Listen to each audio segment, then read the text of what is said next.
Let's see, right?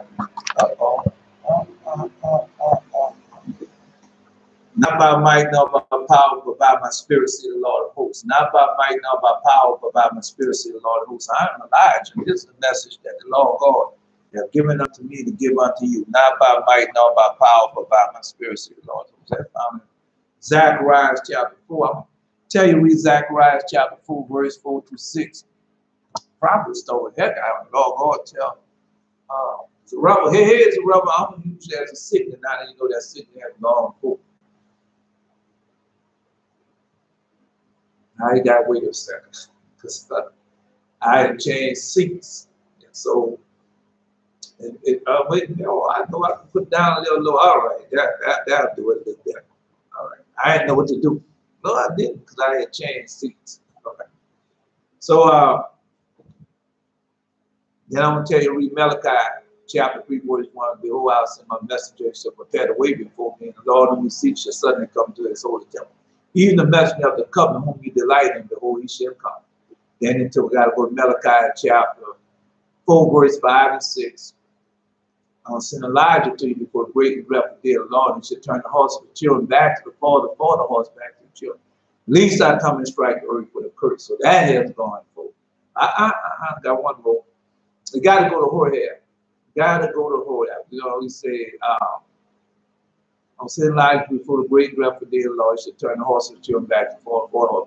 But if you don't go to Horeb, I mean, to note of the book of Deuteronomy, but they got it in more well, you know, if you with me, listen to as the Lord God given me, you know, it's in more than one book now. So if you don't go check those things out, man, you're not gonna make it, bro. No, you're gonna be under that great false foolishness, and you can never get to understand what Jesus said. And Lord God said, I come to heaven, come that you might have life and have it more abundantly. And so when you obey his voice, keep his commandment, boy, that life coming in so fast, them gates open up so fast, so much becoming after so much, man. I'm telling you, the dream, vision, holy angels, healing voices, man, everything come at you. It's truly a blessing. Then you learn how to truly praise and worship him. Yeah. Well, anyway, I had to change seat in that seat that I had. Man, I got into it, and I broke one of them. Then I was about to break another one, so I had to change up. I did all that. I'm glad. All right, there was a lot to go on. And I forgot to bring a book. Hold up, let me get the dream book.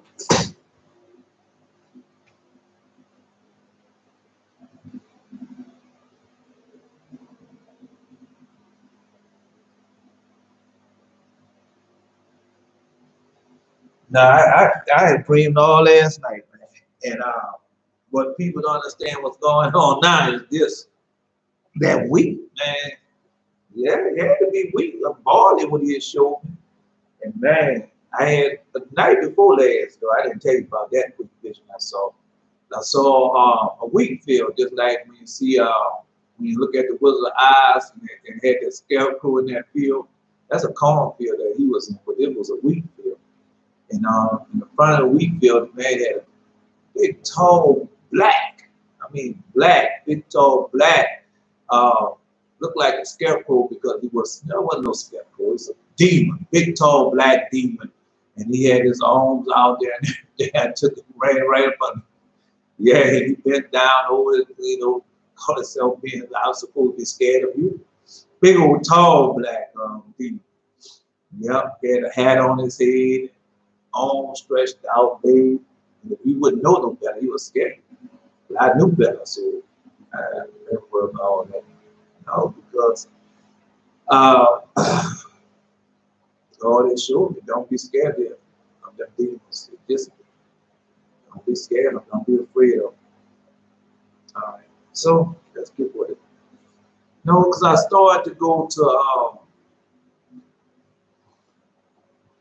villany.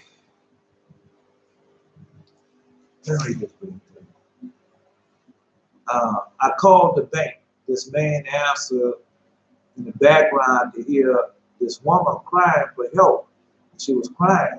Next Next woman I knew was a police officer, and got me to go with to the bank. I got her to go with me to the bank, and she had parked her cruiser. I don't know why. I know I was tired, bro. I was tired, but I had to write this down. No, I got her to go with me to the bank. She parked her cruiser and had got me into the car with me, and I had 3 other men with me. And I told one of them to get in the back with the other. She said, as she got into the car, she said, as we got into the car unto her mom, she said, I had 2 persons in the car, wash them. She said, yeah, she said, wash them and wash the car. And we drove off. They had potholes. I got excuse me because, like I told you, I was out of it, but I had to write this green down there. Potholes, constructions going on in the streets. She said, this city is going down. She said, next thing I couldn't describe the bank where it was located. Next thing I walked up this walkway, but when I looked down, I saw this man. I had given my car to be fixed, and he couldn't, and he didn't do it. And how, when I hollered down to him and I asked him about it, but he said, you can, I'm the back of it. He said, you can come down on him, and it's not going to change what he has done. And I told him I will, and I jumped down thinking that it was going to be hurting for how far I had to jump down because of the great height. But I was, I said now, then I woke up from the dream. So I had a dream, man, like I've been having a lot of dreams, man, but this dream here, man, I was on the phone. Now, I don't know what happened before that. I'm just telling you when it came up. I was on the phone. So I had seen a vision of the bank. And the vision of the bank was like next to a railroad track, and showing the vision of the bank. And so I was on the phone, and I was went there for, I can't remember now. I know I was checking on a account or something. Greetings, Clyde. So when I was checking up on account, I heard the woman in the background. The woman in the background like something, like she was at, when people in dire straits and something happened to her, she was moaning and everything, but the man answered the phone. But I could hear her in the background crying out for help and just, moaning and stuff like that. And so when he heard, and he told her to shut up. And then after he told her to shut up, he hung up the phone. So after he hung up the phone, so the next thing I had made a call. And I knew the police woman. This woman, she not really police, but in the village, she was like the police. And so she called, I called her, she come quick in her patrol car. And so when she come quick in the patrol car, we're gonna say her name is Peggy. We'll say that, Peggy. All right. So when she come quick in the patrol car, I'm in a car already. I have, of course, you're gonna have people with you, you have 4 agents. So I tell one of them that's sitting in front with me to get it back. So when I tell him to get it back, notice a blue car, old car, 86 Cutlass. So I tell him to get in the back and let her in. So when she gets it, start coming in the car, I can see where she parked her cruiser at. She tells her mom, say, I have 2 perks in the car. I have 2 perks in the car, watch the car for me. I have 2 perks in the car, just like that. So she gets in the car with me. So when she gets in the car with me, we start driving. So as we start driving, man, they got potholes, and I can't say potholes. They were doing construction work on the streets and everything. So they had big holes in the street, and had the iron in the street where they set up, and the caution thing where they set up. And so, yeah, so as we was passing that, she made a comment. She said, she said, this city is going down, just like that. That's what she said, the city is going down. Now, you know, everything means something. So after she said that, I couldn't describe where the bank was at. I seen it, but I couldn't tell them what street it was on, where it was at, nothing. But I couldn't do it. I couldn't do nothing. And so after that, they had a ramp. They had a ramp. And I was walking up the ramp, and she was following me as I was going up the ramp. So when I was going up the ramp, I see this man who I had given this guy, told him to fix a car. Well, I mean, you know, I have other dreams, man. So it was an old dream came back, and I remember the old dream. And the old dream, I told him to fix the car, and he never fixed the car, anything like that. And so when I told him that, I seen him, I looked down and I see him. Say, I looked down and I made a comment to him. I hollered down at him and I asked him about it. I said, man, what about what I told you to do? What about the car and stuff? And he said, no, he said, I said, I'm coming down there.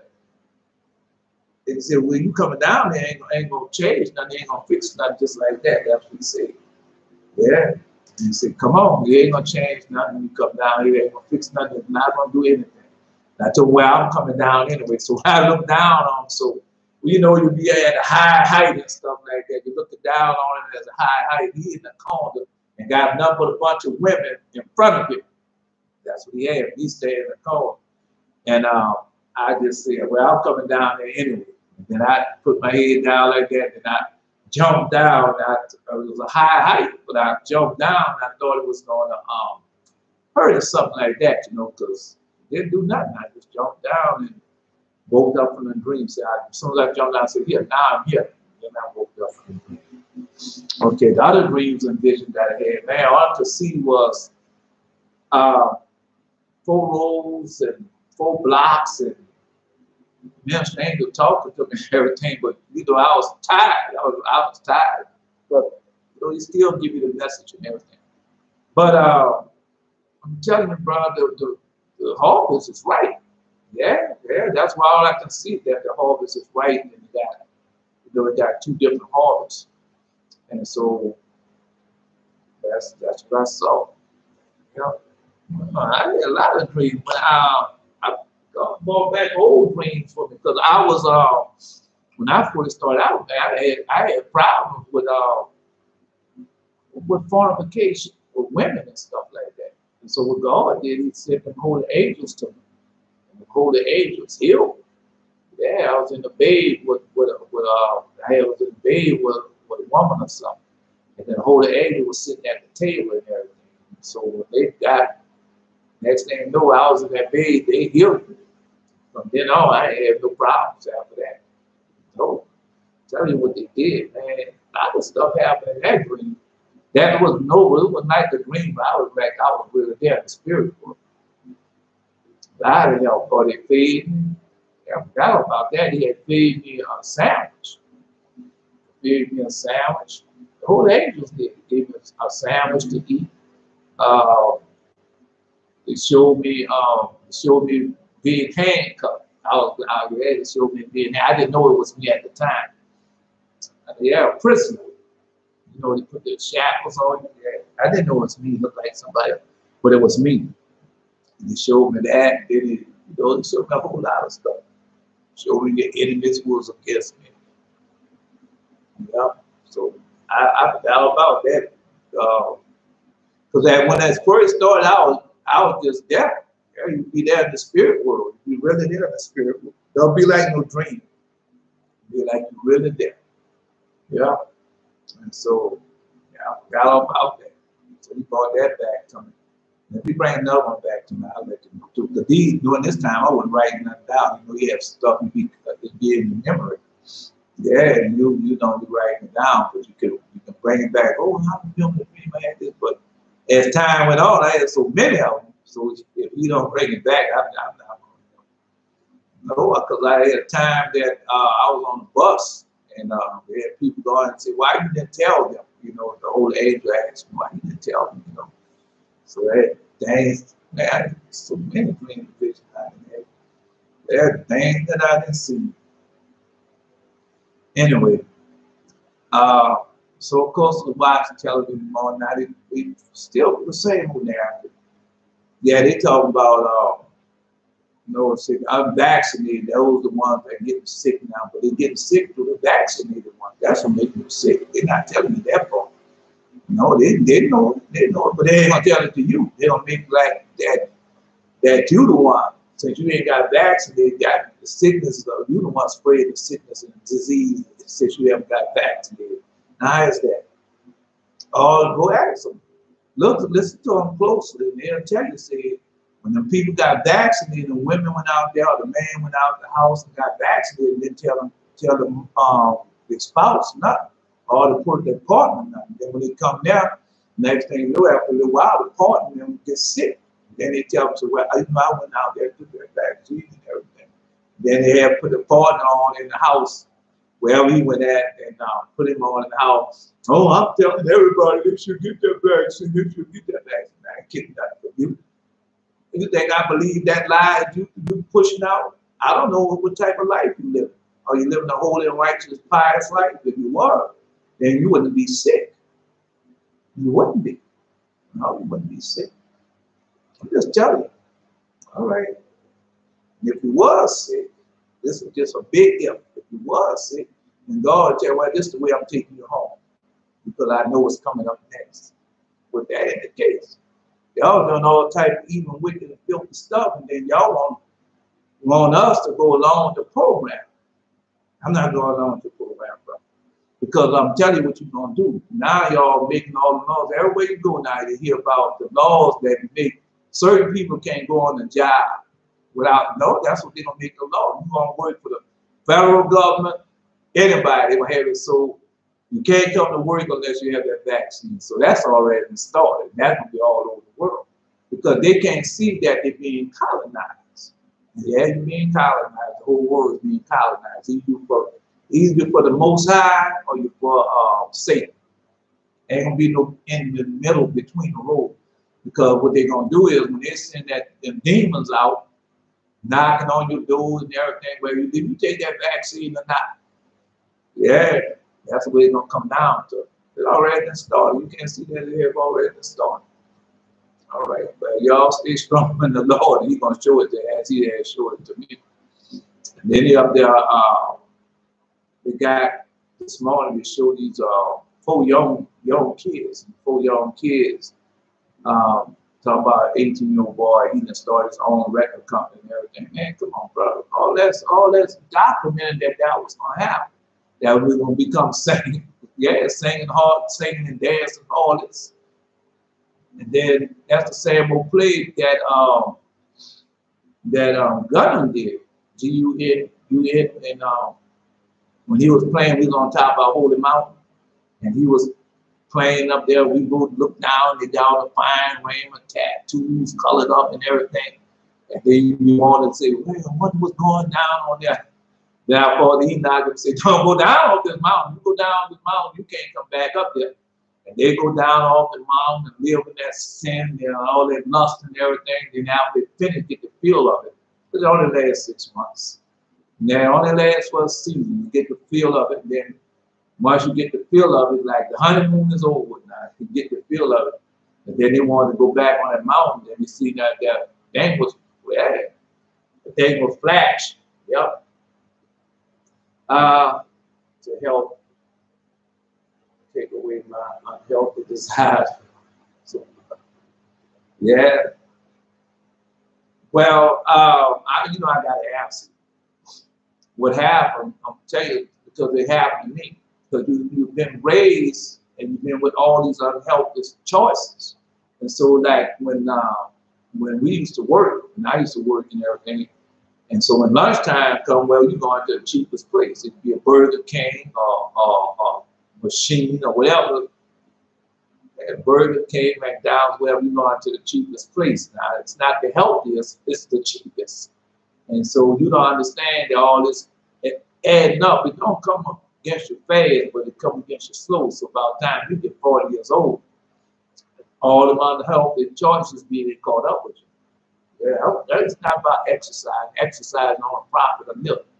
And so about all the unchoices. So when you see the people obese, man or woman, yeah, that's been built up from years. But God can change that like He had changed it for me. So I thought I didn't. Oh, the people make you think that you don't have no strength enough. Man, once you start obeying your voice, keeping His command, and always searching. So you're always searching for the truth. You always want more knowledge and more truth for Him. And just like as time went on, if I wanted to know something about diet or something like that, He'll show me what book it is and what to do. Yeah. Well, yeah, He show you what book it is and where your strength come from when you do it. Because once you start doing it, that's it. No, I'm telling you, once you start living a healthy lifestyle, you don't want to go back. No, you don't go back to unhealthy living. But you're young. See, when you're young, you're not like you're thinking now. You're young, you start thinking about it. Now that's good for you. But what about all those people not thinking about the unhealthy lifestyle when they get 40, 50 years old? Got type 2, because that's what happens to a lot of them. They got type 2 diabetes, they're obese, the partner that they live with don't never cook. They always want to go eat out 2 or 3 times a week, eat fast food 2 or 3 times a week, man, all that catch up. Because if you eat anything anything processed, it has, it has, wait a minute, they have salt in it, but preservatives. And so that's what you're eating. Like you eat anything in the can, it got preservatives, it got a lot of salt in it. And so you don't understand that all that is working against you. How many meals that you eat, how many times, how many salads do you eat during the day? How many of that salads? But Clyde, I'm coming up there. I want to tell you personally, when I get up there, I'll tell you personally what you need to do. But I tell you all the time, go read the Popular of Father Abraham. They got a lot of information in the Popular of Father Abraham. And it's going to help you out so much. Yeah, it's going to help you out so much. But like I told you, when I repent and start obeying God, keeping His covenant, He sent His holy angels to heal me. And so when they healed me, all I had to do was start, just start living right. Yeah, start looking at the diet. But it's not what y'all think it is, because a lot of times things gotten way off the subject. But anyway, I will tell you this. What you don't understand, what I had to do, I had to stop eating. No, I still eat processed, not like I used to do. And when I have to do it, I don't want to do it, but I have to do it. But I don't eat nothing I try my best not to eat nothing that is not grown of itself. So I try not to eat anything processed. Yeah, I try my best not to eat anything processed. If I have to eat meat or something, it's going to be because Passover and all that. So you try to eat no sausage, nothing like that. Everything that is grown of itself. So I try to do that. And it helps a lot. It helps a lot. Then you got it. It's more to it than this. That you have to. For me, it's the alcohol and salt. No,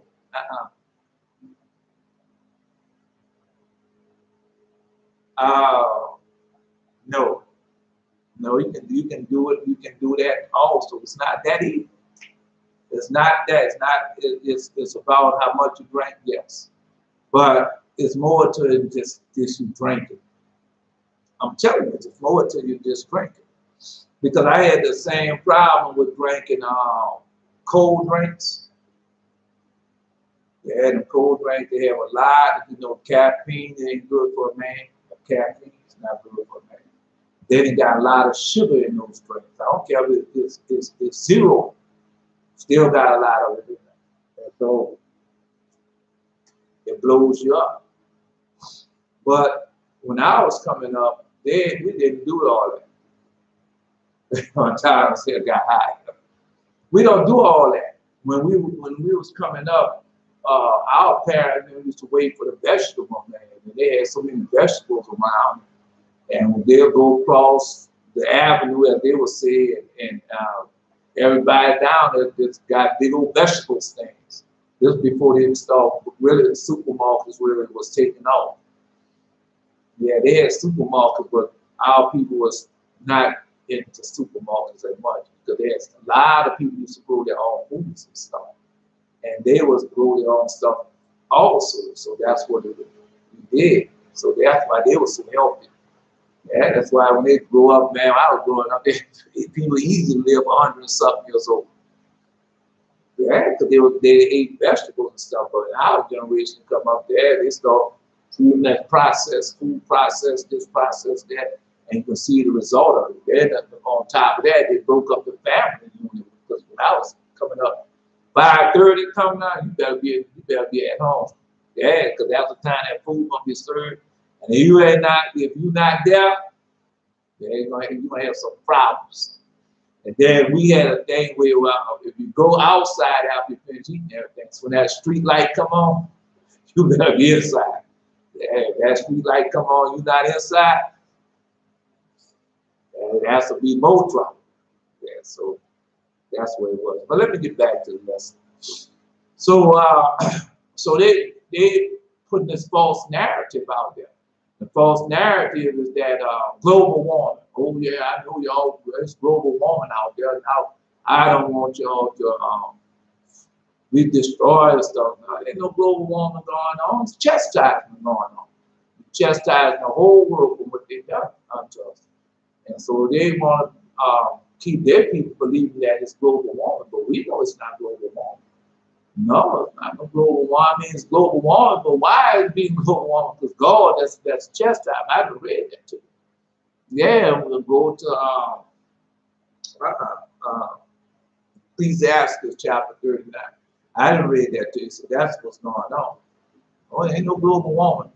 And just like this vaccine just going out like that, they haven't started the populace will try to get rid of that. So a whole lot of stuff going on because these people think we so knowledgeable and so educated and all that. You know, y'all a bunch of damn fools because y'all done got rid of God and y'all gonna take the place of God, and that ain't gonna never happen. All right, I'm just letting you know. I don't care what they say. I don't care what they plan on doing to me because God already started doing it to them. All right. I'm just telling you. I'm just telling you no. Let them do as they please. Because when it's all said and done, who's going to have the last word? All right. No, because what they're doing is they keep deceiving the people over and over again and don't want the people to repent. And then they got their false Messiah coming up, and they're making sure that when he come up, they're going to have everything, and he's going to take over and all that. You're going to be somebody that created you. Can't happen, bro. Isaiah chapter 32. Behold, a king shall reign in righteousness, a prince shall rule in judgment. The man should be as a hiding place from the wind, and a covert from the tempest, as rivers of water in a dry place, as the shadow of a great rock in the weary land. And the eyes of them that see shall not be dim, and the ears of them that hear, the ears of them that hear shall hearken. And so that's us. That's us. Wait a minute. All right. Hold up.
See what y'all don't understand?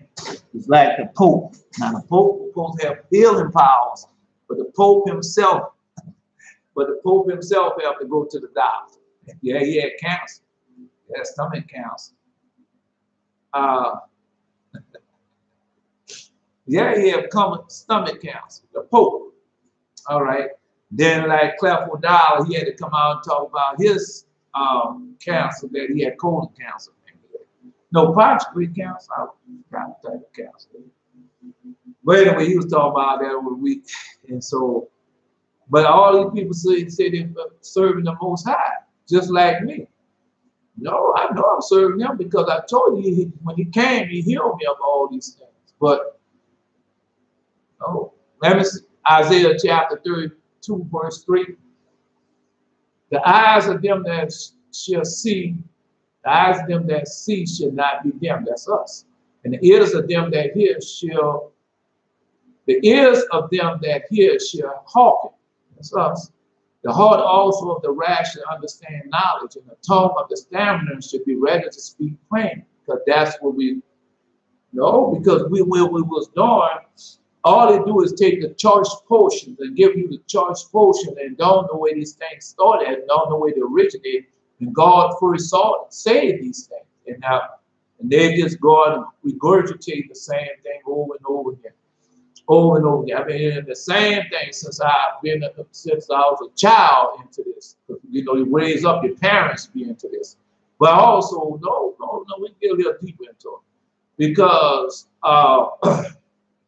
so when you be raised up in this, and now as a kid, you hear the same thing over and over and over again. They were watching, just like Clyde talking about making healthy choices and everything. But if you don't repent and get out of that Christianity and all that foolishness, man, you're gonna die of what foolishness never comes into the truth.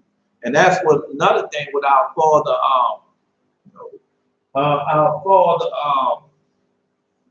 Jacob. Yes, because as things went on, and as our father asked God to do certain things, our father, God, the most eternal, mighty, holy El, he done them. But what happened is he done it when God do something, it's done throughout eternity. He ain't gonna just do it once. And so that's what's going on with us. But so now you in the stage with knowledge and everything being plainly saved. No, I mean, I still hide certain things from y'all, but I'll tell you where y'all can find them at. And if you obey his voice, keeping his commandments, Holy Covenant, this is what he says. He said, the eyes of them that see should not be dim. So if you start seeing, that means you're going to start seeing more. And if you're hearing, you start going to hear what truly that I'm talking about. Because when you read it, just like they say, you should hear a voice behind you telling you that this is the way, walk in it when you turn to the right hand and when you turn to the left. And so I heard that voice. That's what I did. I hear it? Yeah, man, because when you hear things, you say, man, I thought I heard something. And you know exactly what it says because you don't speak, you speak to your spirit. Yeah. Anyway, so now we get knowledge and understanding. They don't want you to have that. They still want you to. No, our people too. Our people don't want you to. Our people want you to come and join with them and still be in that bondage. Yes, they still want you to be in that bondage, and you're gonna pay them monies and everything. I'm gonna tell you what they're doing. Yeah, just like they had us in this mind, all this Christianity and all that they had us in bondage. Now they want us to be in bondage. All people. Man, they with that HOI people stuff, IUC people and all that, that's the same thing. Yeah, well, it's still a religion or a denomination. And they know that, but they don't want to tell you that. They just act like, oh, this is what you're supposed to be doing. But that's a lie. That ain't what I'm supposed to be doing. God didn't tell me to do that. We're supposed to be turning back into our Creator and have a personal relationship with our Creator. As our father Jacob, I just went over there yesterday. Our father Jacob, blessed each tribe. And each tribe was supposed to serve what? They created in spirit and truth. Now, just like you got these people, Esau, Edomite children, want us to go along with them, but man, you go along with people, you're going to be wrong 100%. Because you got to remember this. Just like they're on television every day and trying to pump you what Christianity and bless the Jews and God will bless you still doing the first day of the week. God didn't tell them to do that. No, he didn't tell them to do that. And then he come out, so I got a word from the Lord, thus say the Lord. Man, go ahead, bro. Yeah. But you got to remember, just like you got those over there say they're Jews, but they're not, just like Jesus said. Then you got people over there in that land want to take us completely. No, them people got a plan. If you don't watch these people, if you don't pray and turn your heart back to the Most High, people got a plan where they're going to say, we're the one that's been the slave. Yeah, that's their plan. Yeah, because I heard this morning that I watched YouTube and they talk about how they're trying to get England, Great Britain, the British Empire to pay them reparations. No, they're not going to pay on reparations. People going to start all types of wars and drop all types of nuclear weapons and everything else, man. Why just say, just keep watching, but because they can't pay. No, they can't pay. It ain't so much that they can't pay, they don't want to pay. And they're not going to pay. It's not. Because you got to always go back to what we read not too long ago. When the Torah came down, God asked every tribe, did they want the Torah? They asked Esau children, did they want the Torah? Ishmael children, did they want the Torah? None of them wanted the Torah. But we accepted the Torah. That's why we're in this bondage now. Because, man, you know what we did, man. We're doing it now. We don't have nothing to do. We want everything of the hypocrites. And then we want God to bless our idols. We want God to bless the evil thing. Oh, boy, you see my chain on there, boy? Look at that, boy. You see that diamond crusted cross I got with the rubies and diamonds in there? And you want God to bless that because that's an evil wicked thing. God can bless that. And then you go and talk about, man, come on, bro, come on, give my Lexus.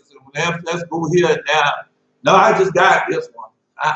And then, no, then you got on your suits and everything. Come on in my jet plane. We gonna fly over here. But you want God to bless that. God can't bless that, man. No, he can't bless that. And so they think they're being blessed. No, you're not blessed. That's your fault of the devil blessing that. The God of Mammon, who you serve, that's why you got it. Don't you serve that God? Well, where's your healing power and everything? When you go over those lands, you're supposed to be just like apostles and everything. When they were in those lands, they healed people. Yes, they did. They was constantly healing people. All right, but what y'all do? Y'all have to send them go there and build a clinic or something like that for them? Because you're not giving them the truth. Because when you give them the truth, the law of God says He's gonna heal them. Okay, come on, man. Jesus already told you when Jesus, the law of God was out there preaching and everything, teaching and everything. Anybody around him did what? He healed them. Now he could not all them sitting down there. No, you can't have them go. Can't have them go yet. He healed them, he fed them, then he let them go. Come on, man. All right. Anyway, no, just telling you what's going on. And they just the same thing. But anyway, let's continue on. Get back to the stuff. The vile person shall be no more called liberal, nor the churl shall be his bountiful. The churl. A cool. Cool. Now, shall be as said unto him to be bountiful. And no, because that's when you're looking at those people, anything goes with these people. The liberals, all of them the same. All of them the same. I don't care what they say, left, right, and now all of them the same. Because the Lord God told me when both are the broad way. Yeah, both of them the broad way. Yeah. What you say, Lord?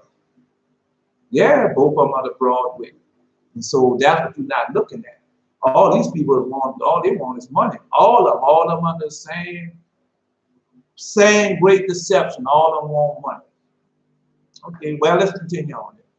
Now I'm just saying, for the vile person will speak villany, all right, and his heart will work iniquity, practice hypocrisy, and other error against the Lord. Are they not doing that right now? Yes, still.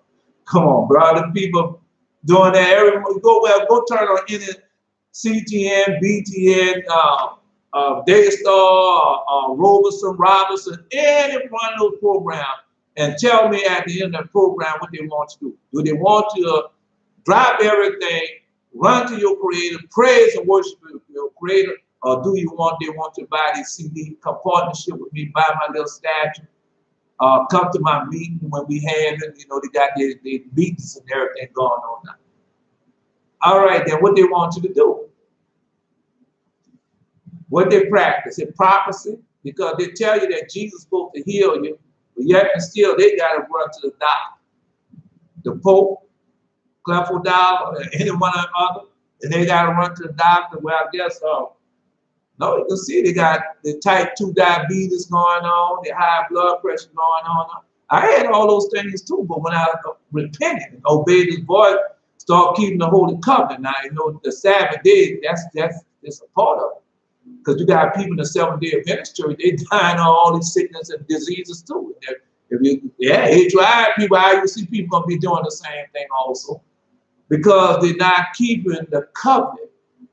It's a covenant that you have to keep. So when you get that, start keeping that covenant, you send His Holy Angels like me, send His Holy Angels to heal. All right, but these people not teaching you that. People say, well, come on, join our organization. Come on, be with us. And so you just go turning from one tyranny to the next. That's what you're doing. And Jesus said, come out of her and come unto me. And He's going to do everything for you as He has done for me, man. I'm just telling you what's going on, man. Why? Because you live in danger, ungodly time. Everything tells you, Lord God told you, this is time of Jacob's trouble. Now, Jacob's trouble really started when we went into slavery, but we know it had a point where the ungodly and the righteous are going to be growing up at the same time. That's the time you're going into the messianic era.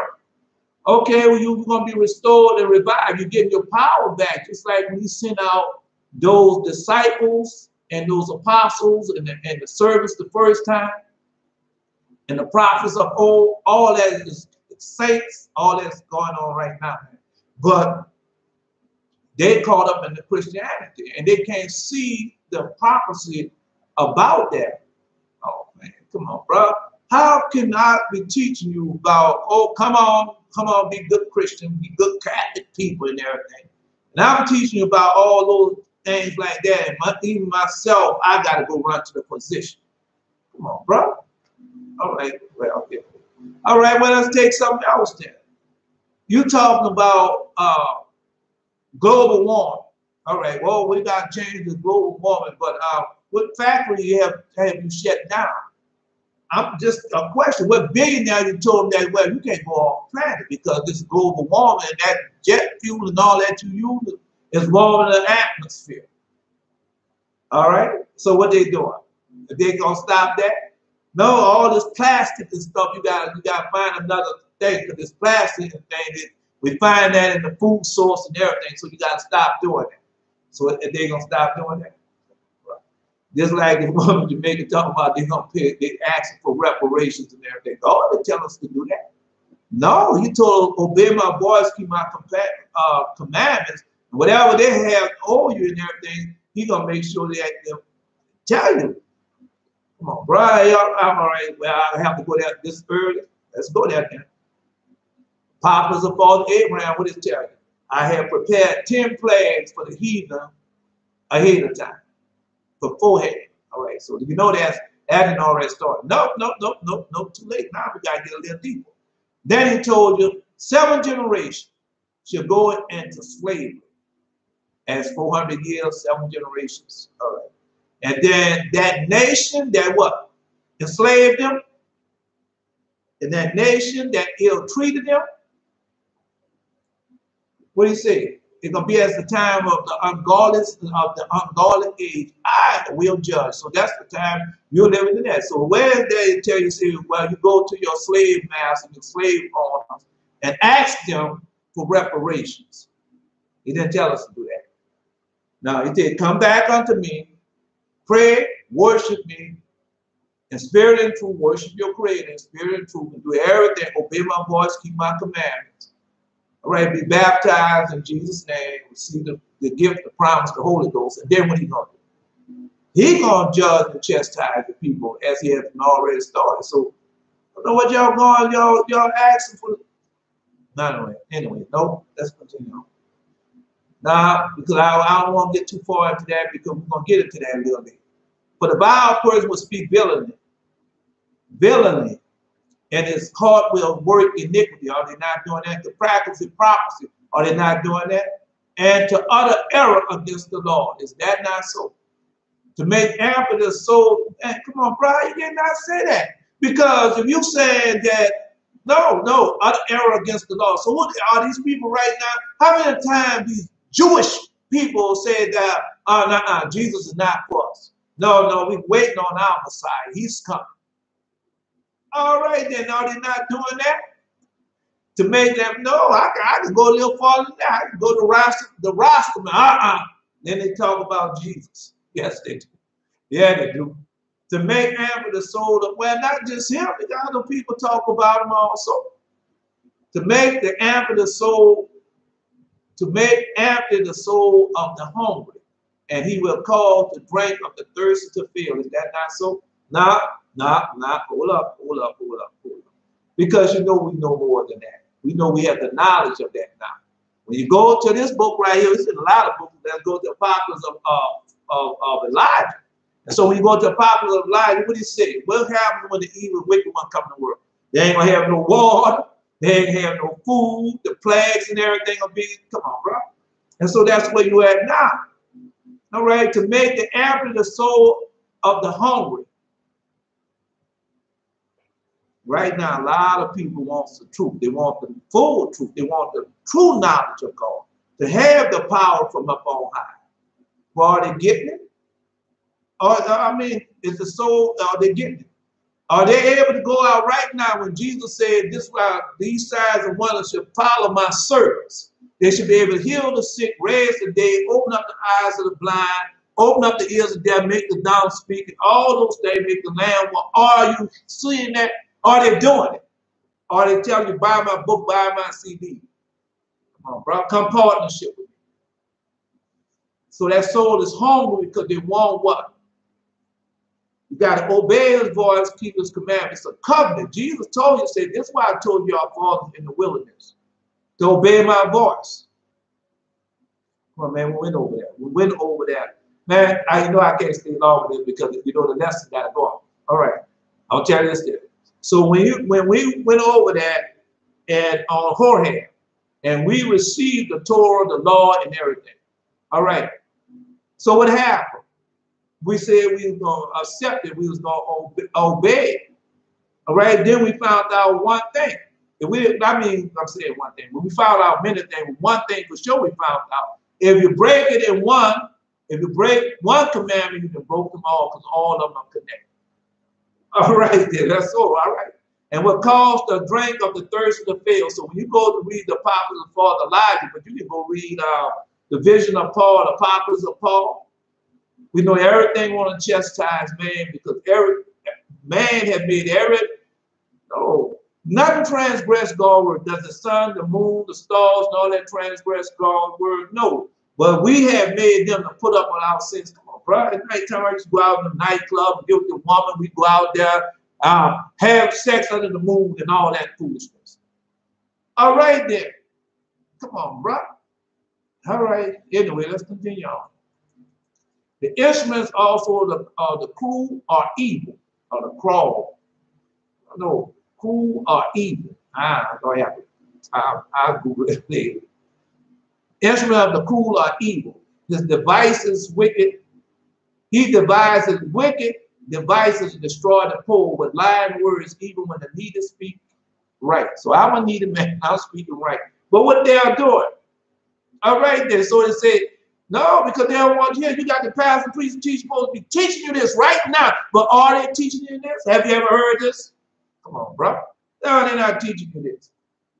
All right, he devised wicked devices to do what? To destroy the poor with what? Lying words. So when I watch CBS Morning News and I see Gail King, all right, that female dog. Yes, I call her female dog because that's what she is. All right, well, does she have on anything that says that she of the Most High? Anything. Come on, man. She got all the works of the devil in it. You know what type of person she is, man. Come on, bro. Not just calling that to call her that. Just telling you what she is. Anyway, so she get up there giggling, laughing at all this evil wickedness that you see, and you don't say nothing about it. You just go right along with it. Well, man, one of the biggest evil wicked things now, they got this Olympic stuff going on. And so when you go read this book here, Apocalypse, when you go read this book, all right, then you go to 2 Maccabees and find out what Jason had done. And so when you see that these black hats, what these people have on, these Jewish people have on, all that come from who? Jason. All right.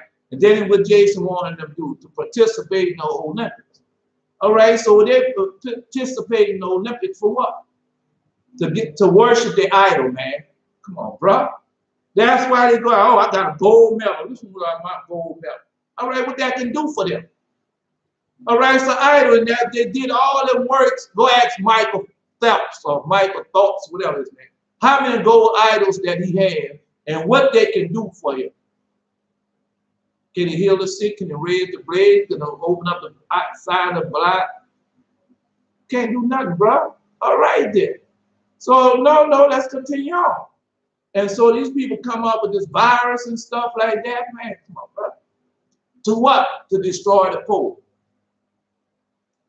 You came over here slave ships, right? And you're out to all the world, not just those who came in slave ships, but the poor have been scattered throughout all the world. You know the poor.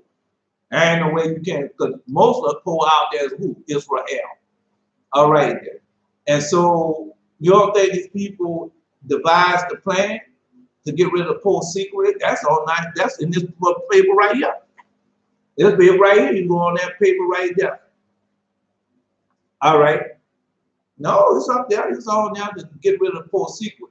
This is Isaiah telling you the same thing. Father Isaiah tells you, devise wicked devices to destroy the poor.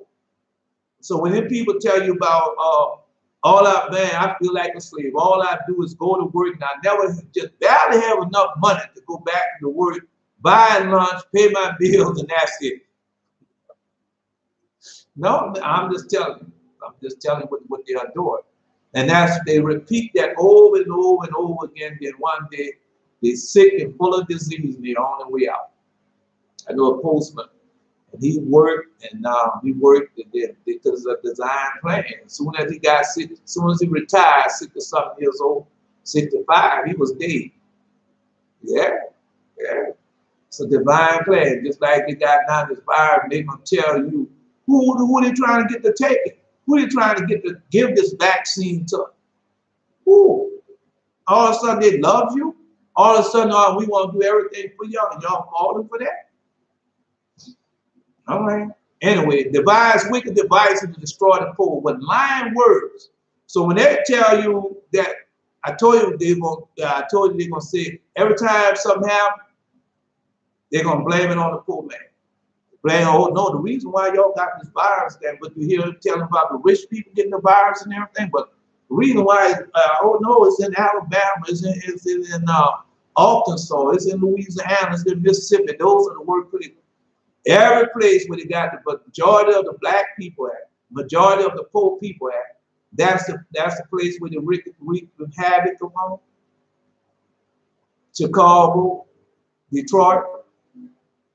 Everywhere they got a bunch of black people at, a bunch of black poor people at, a bunch of Israel people at, and they're making sure they're giving an offering of everything to take the vaccine. And you don't see nothing wrong with that. You don't see that's the same old play they've been feeding you all these many years. All right. Well, this is the law of God telling you. Right. Now, what you gonna say? All right. With lying words, when the leader speaking right. You know I gotta stop and read it. You can get the vaccine and still get COVID. I'm telling you, I told you all the time what they're doing. All right? What are they doing? When your people take that vaccine and get that COVID or whatever they call it, virus or whatever, and then if partner at home, so we didn't want to forget, and the partner at home don't know nothing about that, they went and took their vaccine side, where they've been healthy in the household, now they go and take the vaccine and bring that disease into the household The next thing you know, the partner, the spouse, whoever in the household, now they got it. And now you got to rush them to the hospital and say, oh, I got to tell everybody to take it because at first I didn't know.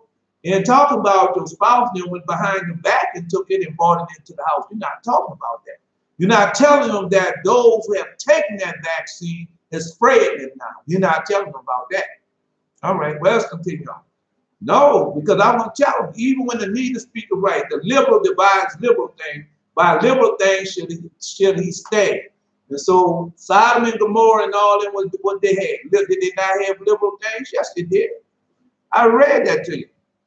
Rise up, ye women that are aged. Hear my voice, you careless daughter, and give ear to my speech. Many days and years shall you be troubled. You careless women.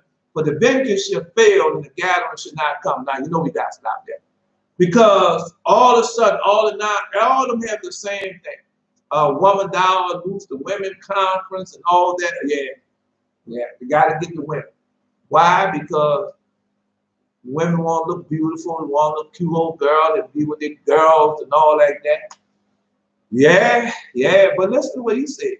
No, I'm just telling you what they're doing. Yeah, just like they got to Mother Eve, they're doing the same game plan. No, the man is not weak as the woman. And so they go to the weakest vessel. Tremble, you women that are eased, be troubled, you careless one. Strip you and make you bare and gird sackcloth upon your lines. But are they doing that? That's what I'm telling you. They put on the lipstick, makeup, lip gloss, and everything else. They fine raiment and everything. And I told you live in a time when God told you it's an evil time. Take all that stuff off. But are they doing it? Are they doing it? No, they're not doing it. They're putting on more and more. Yeah, all type of stuff they do.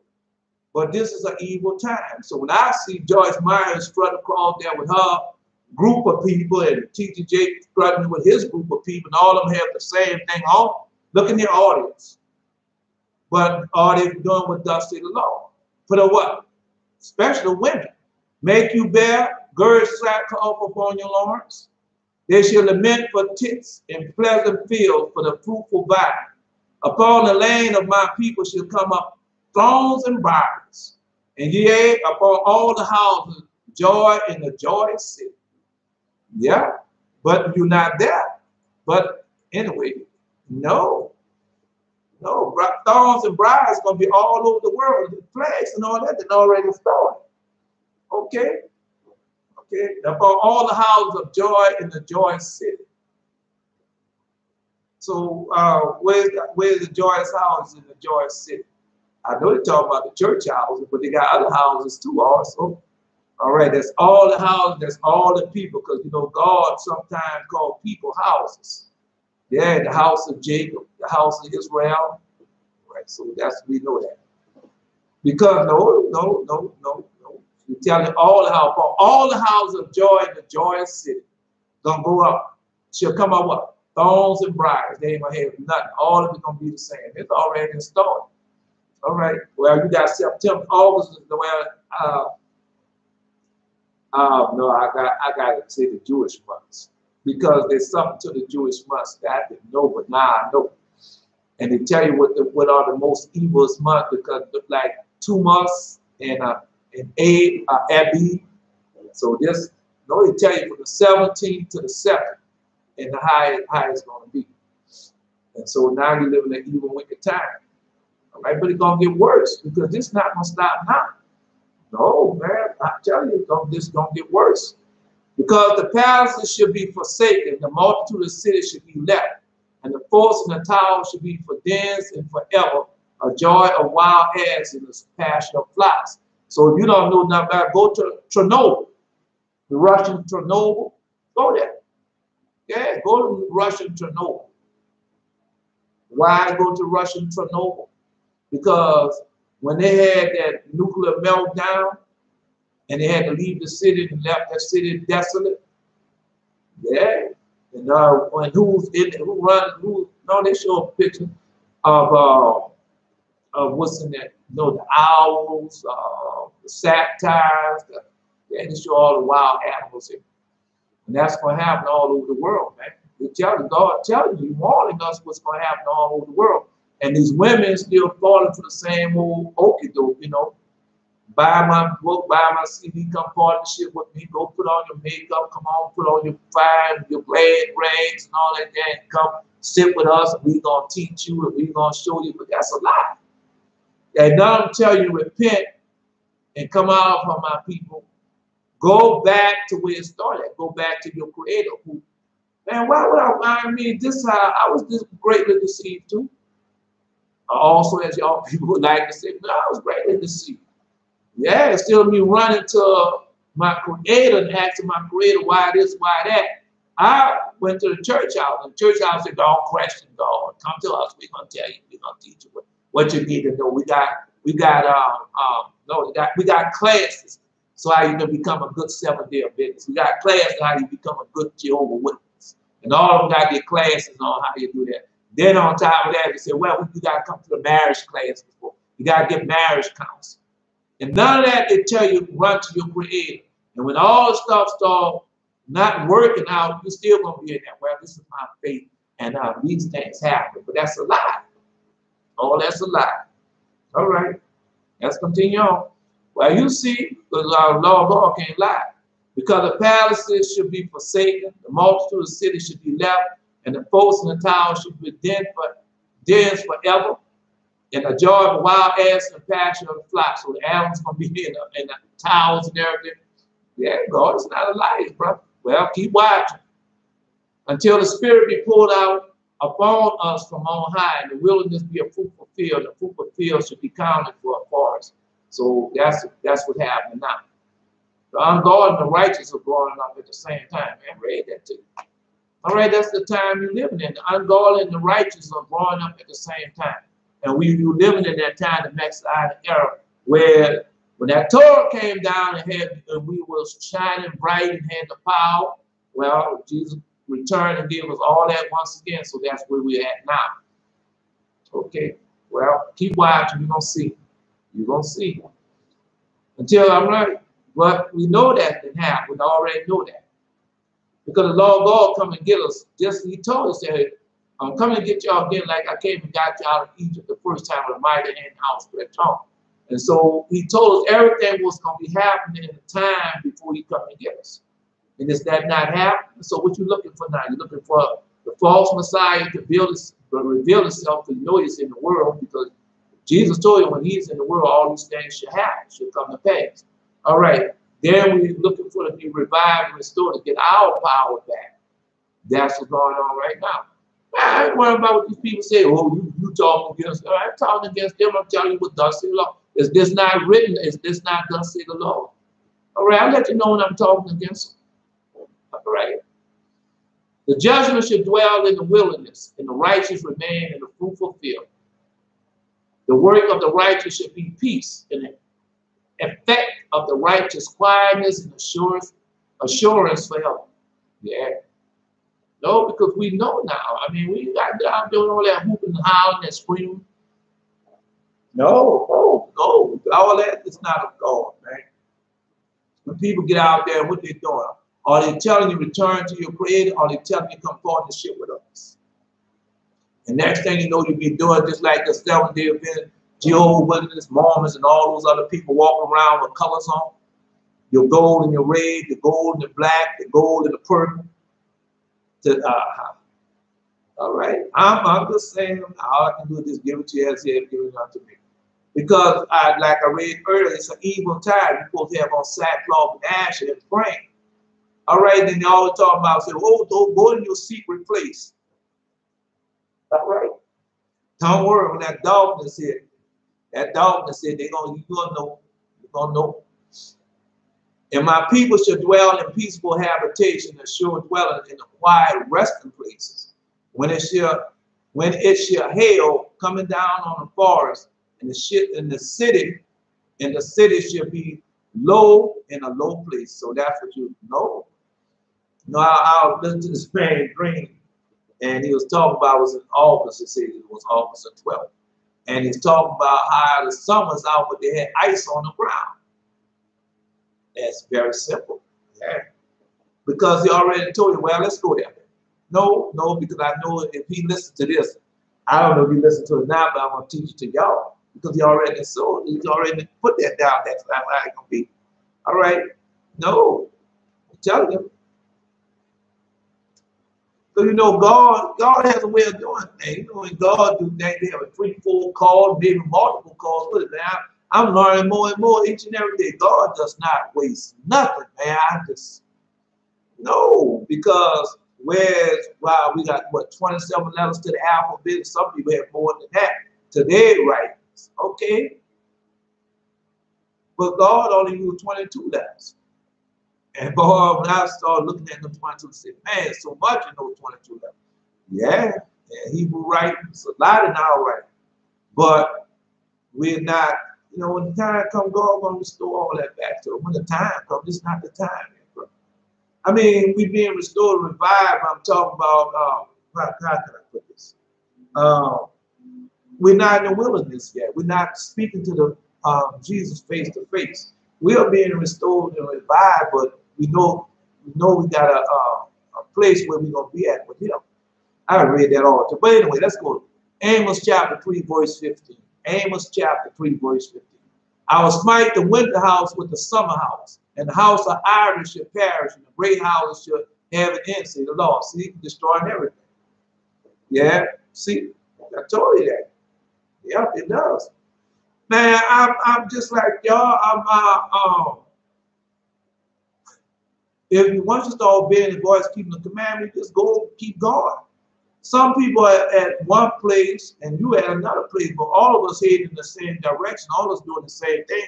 We worshiping the Most High, and that's where we've been messing up at, because we've been worshiping denominations and religion instead of worshiping our Creator in spirit and truth. And that's where we have been error at. That's where we've been gone, because we've been searching and obeying His voice, keeping His commandments. The holy, everything He said the Holy Ghost will teach you and lead you in all truth and righteousness for His name's sake, and bring things back to remembrance. But we wasn't serving the Holy Ghost. No, we wasn't working upon the Word of God. We're doing everything with these demons, these heathens. Esau, Edomites, and children was teaching us.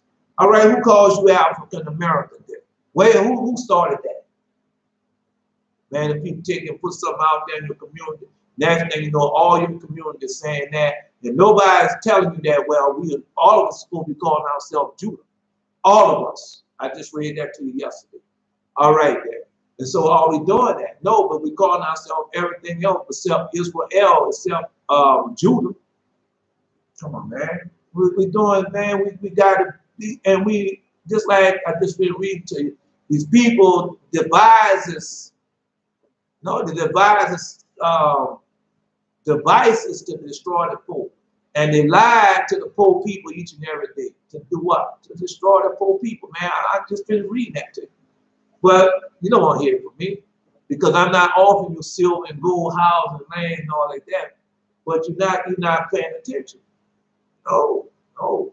Lord God not only offering us immortality, eternal life, and all those things, but what type of place that He's telling us where we dwell at. All right. So when we're on the earth, we're gonna be living in splendor, without in the gates of heaven, as they said. All right, the streets gonna be paved with gold. The gates gonna be very, yeah, that's what we say it's gonna be. It's gonna be. But what happens to us when we leave that? We're gonna be in paradise, huh? We're gonna go back to the garden and stuff like that, or the whole world gonna be a fruitful field. All right, I'm just letting you know, because if you don't know it, then go read Decision to Father. The Vision of Father Paul. All right, then the Gospel of Bartholomew, or the second revelation of John. Everything is in there for us. But they give you the Holy Bible, and you be regurgitating the Holy Bible over and over and over again. You never find these things out. Only reason why I'm giving you this, because it's the prophecy. I'm giving you the prophecy out of it. And there's not these, this is the prophecy. All right, just like the man said, well, it was August, it was heat outside, but they had ice on the ground. And that's how else would I know this unless He had been giving us this. Man, I was a grown man before I heard this, man. Now, oh no, you tell me something I had to get rid of that. When you tell me something in the New Testament and the gospel of Jesus, oh yeah, it says that, oh yeah, and then you go there and pull it out and say, see what it says. But when you get past that and start giving the other books, telling you where these things come from, no. Oh, they've done away with the Old Testament. We live in the New Testament. And Jesus tell you all the time, I have not come to destroy. No, I have not come to destroy the law and the prophets, but to fulfill the law and the prophets. All right. Anyway, read it one more time, then we gotta go to the lesson. No, that's not the lesson. Come on, buddy. No, that's not the lesson. And I will smite the winter house with the summer house, and the house of Irish shall perish, and the great house shall have an end, say the Lord God. So who dwell in the great houses? All right, all right then. God gonna destroy it all, man. Kings, the palaces, and all that, man, God tearing all that down. He destroyed it all. And he tell you how he's gonna do it. Okay. Anyway, let's continue on.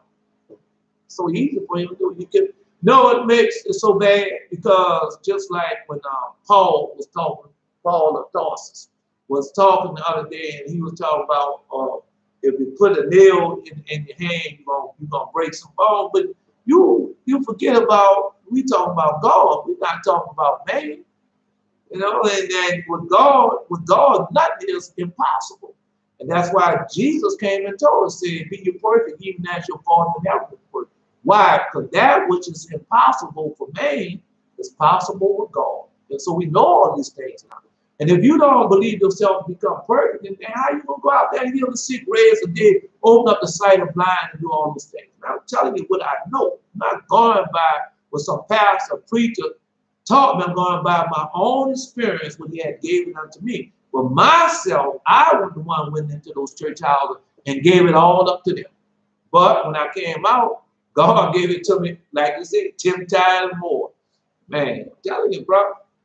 Just like last night, I'm lying down in the bed, and I can hear and see the dream and see my ministering angel ministering to me. Yeah. Well, y'all hear one also. All right, let's continue on. But anyway, when it shall hail coming down on the forest, the city should be low in a low place. So we know that that's what it's going to be. You already started that, man. People right now, they got it so well, you on a city job, state job, or federal job, these people are going to require you to take the vaccine in order for your work. But they're going to be worse than that. Okay, because a lot of people say, well, no, they say, you're going to have people out there say, well, I have an allergy, it's my religion, I can't do all that. And they're going to say, well, we're going to have to, because it's going to make it very uncomfortable. But no, you're going to have to take, come and get tested 2 or 3 times a day to make sure you don't have it. You're going to have to do that all every day. And so what you think God going to do to these people when they do that? All right. That's why he tell you how to prepare 10 plagues for the heathen beforehand, because you know everything that they're going to do, and they're going to chastise them. Just like what's going on now, they don't want to admit it, what's going on now. Everything that they have done to us, that punishment what they have done unto us, now they're going to be punished with that. The same thing that they've done unto us, God will punish them with that. All right. Blessed are ye that sow besides all water, that sinful thither, the feet of the ox in the air. Blessed are ye that sow beside all waters, that sinful thither, the feet of the ox in the air. All right. Because there's a lot to that, but one thing for sure is that you're going to be going back to that. Yeah, all that other stuff, these machineries and all that, man, God can get rid of all that. Tell you what's going to happen. All right, well, you think it's not going to happen, keep watching. God knows it's going to happen. Just keep watching. All right. The Hebrew word has 10 different meanings. That's right. It has 10 different Hebrew word. All right. I mean, you got to understand, it's not like it used to be. Our people are not no dumb, ignorant people. Our people are wise in all their ways. And they try to strip us out there, but now it's because we get more and more powerful and more powerful. And it's still, that's what this is about. You got to remember when that serpent, I just read that to you, when that serpent came to Eve and trick Mother Eve, and he went up there and got the fruit. And so when he got the fruit, he took his sharp thing, his sharp needle thing, and he poked the fruit with the evil inclination and put that evil DNA in the fruit, man. Come on, bro. And then when Eve had the baby, I just read that to you. When Eve had the baby, Father Adam knew that Satan had got a hold of her. And that's why Cain came out there. All right, man. All right. No. I didn't went over all that with you, brother. Because we got to go forward. Because as long as we keep going backwards, we can't see the prophecies of us going forward. And the power that he has given us to learn us and teach us what we have to do in order for, because we still have to do certain things. Now, I just learned that today. We still have to do certain things. Yeah. But we got to obey his voice, keep his commandments. We got other things that we have to do now. All right. To make you the test for the vaccine several times in New York, right? And there are several countries that force you to go to these hotels that are like concentration camps that they currently there, because once they got it, they can do anything with you. No, what your people gonna say? Barely giving you food for water unless you take, right? Barely giving you food or water unless you take the vaccine. So we know that's coming because that's what we've been preparing for. But what you gotta understand is this: when your power kick in, when your power get fully in your power, we ain't gonna be, we're gonna be just like all the other prophets and things. We're gonna have a group of people out there, all of them will be saved, full with the Holy Ghost and everything. They're gonna be saying, well, who said the prayer? What 2 people, 3 people saying the prayers today? And they say, well, so-and-so saying the prayers. All right, what we got? We got 1 loaf of bread and 1 bottle of water. All right, let's come on. How many people we feeling today? 5,000. All right, say the prayer. Next thing you know, all y'all sit down, say the prayer. The next thing you know, 1 loaf of bread, we can fill all these people. 1 bottle of water, we give them all a drink. But no, we're going to be better than that. Yeah, because when we be in the wilderness, what's that coming down? There's manna from heaven coming down. Oh, man, look over there. Water springing up from out the ground. Because that's how it's going to be. Yes, it is. Well, man, if I tell you, I just read it, the Lord God to give it unto me, to give it unto you. Because that's what we're doing now. We click. When you go read the shepherd of the devil, I tell you, go listen to read the shepherd of harm. And when you abstain for everything of the world, you become what? Perfect in all your ways, and you'll be able to do what? Enter to the gates that sits up on the rock. Man, come on, bro.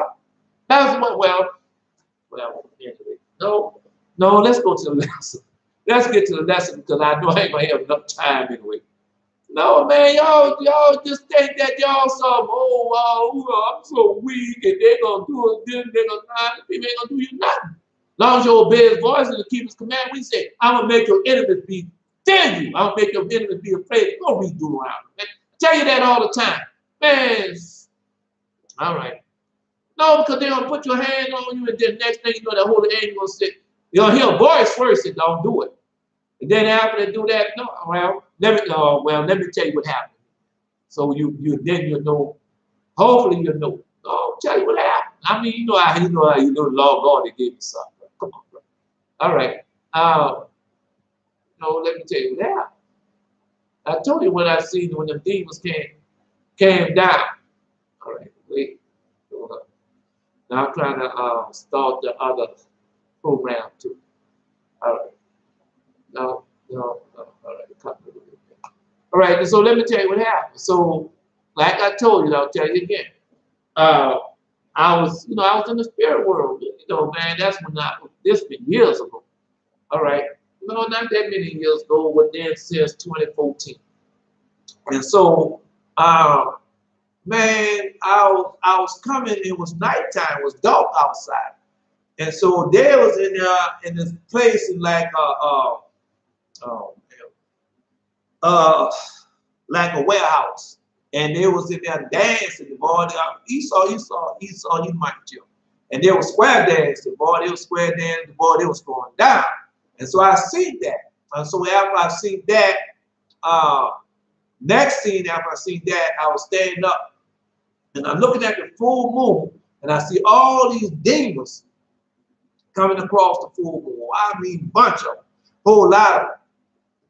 But I had a holy angel, yeah, a holy angel, I'm talking about one of the angels from like the 6 or 7 heavens, one of those angels. And there I was standing up there, and then when the demons came down, boy, they were really havoc on everything. They were destroying everything, killing people and everything. And so they saw me. And so that holy angel told that demon, said, you ain't gonna do him that. And that holy angel looked at him, what? And then he took that knife and he came to me, and then I took that knife out of his hand and cut that demon head off his shoulder. And then my holy angel said, I told you. Just like that. And so that what the people don't understand, bro. I'm telling you, man, y'all gonna hear power to man. That's what Jesus tell you. I read that to you, to have the power to stand in the day of battle. And that's where we are now. We're getting our power because we know that we're already in the battle. Man, these people got all types of plans. But don't you know that's the plan to get rid of the poor man? Well, who are they trying to get to take the vaccine then? Who are they trying to take all in our communities, black, all in Israel community, all in Judah community? What they trying to do? Who they trying to give it to? All right, then offer you everything to give you the vaccine. You think that's some of the law of God? It's not of God. No, because God, when our father Adam was in there and complaining about Satan, and he told, Jesus told him, the word of God came and told him, said, Adam, I never ruled, I never ruled, said, horse-shod over you. No, I never ruled herd over you. And that's no, he doesn't do that. He accepted it or whatever. All right, then when Adam started complaining about what Satan doing, then the Lord, the word of God told him, and said, oh, Adam, I never gave Satan power over man. And so what's going on? What's going on? You've been listening to these pastors preach, oh, they ain't got no perfect bird. No perfect bird without there but my Jesus. But that's a lie. And then we read everything in the Bible talk about how all our people became, when they repented, they became what?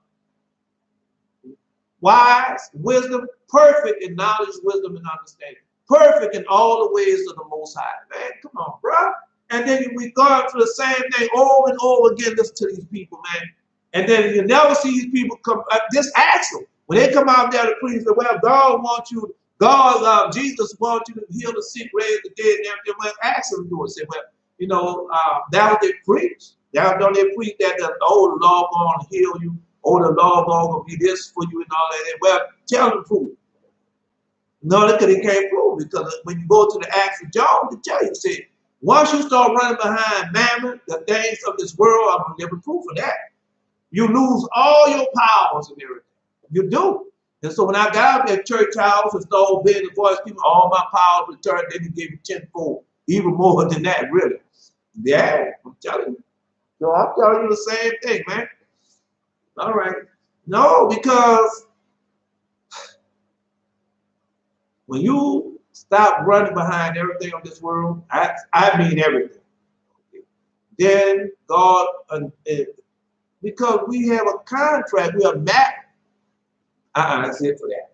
No, let's go to the lesson. No, because I'm not going to keep on going over the same thing over and over and over again. And all you got to do is something so simple in order to receive the gift, the promise, the Holy Ghost, receive the power from up on high.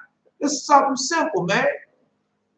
When you go to this book page right here, not by might, nor by power, down there they got 2 Kings 5:13. It says, the servant came near and spake unto you and said, my father, if the prophet had bid thee to do some great thing, wouldst thou not have done it? How much rather than when he said to thee, wash and be clean? All right, then. So what they tell you, oh, you know what?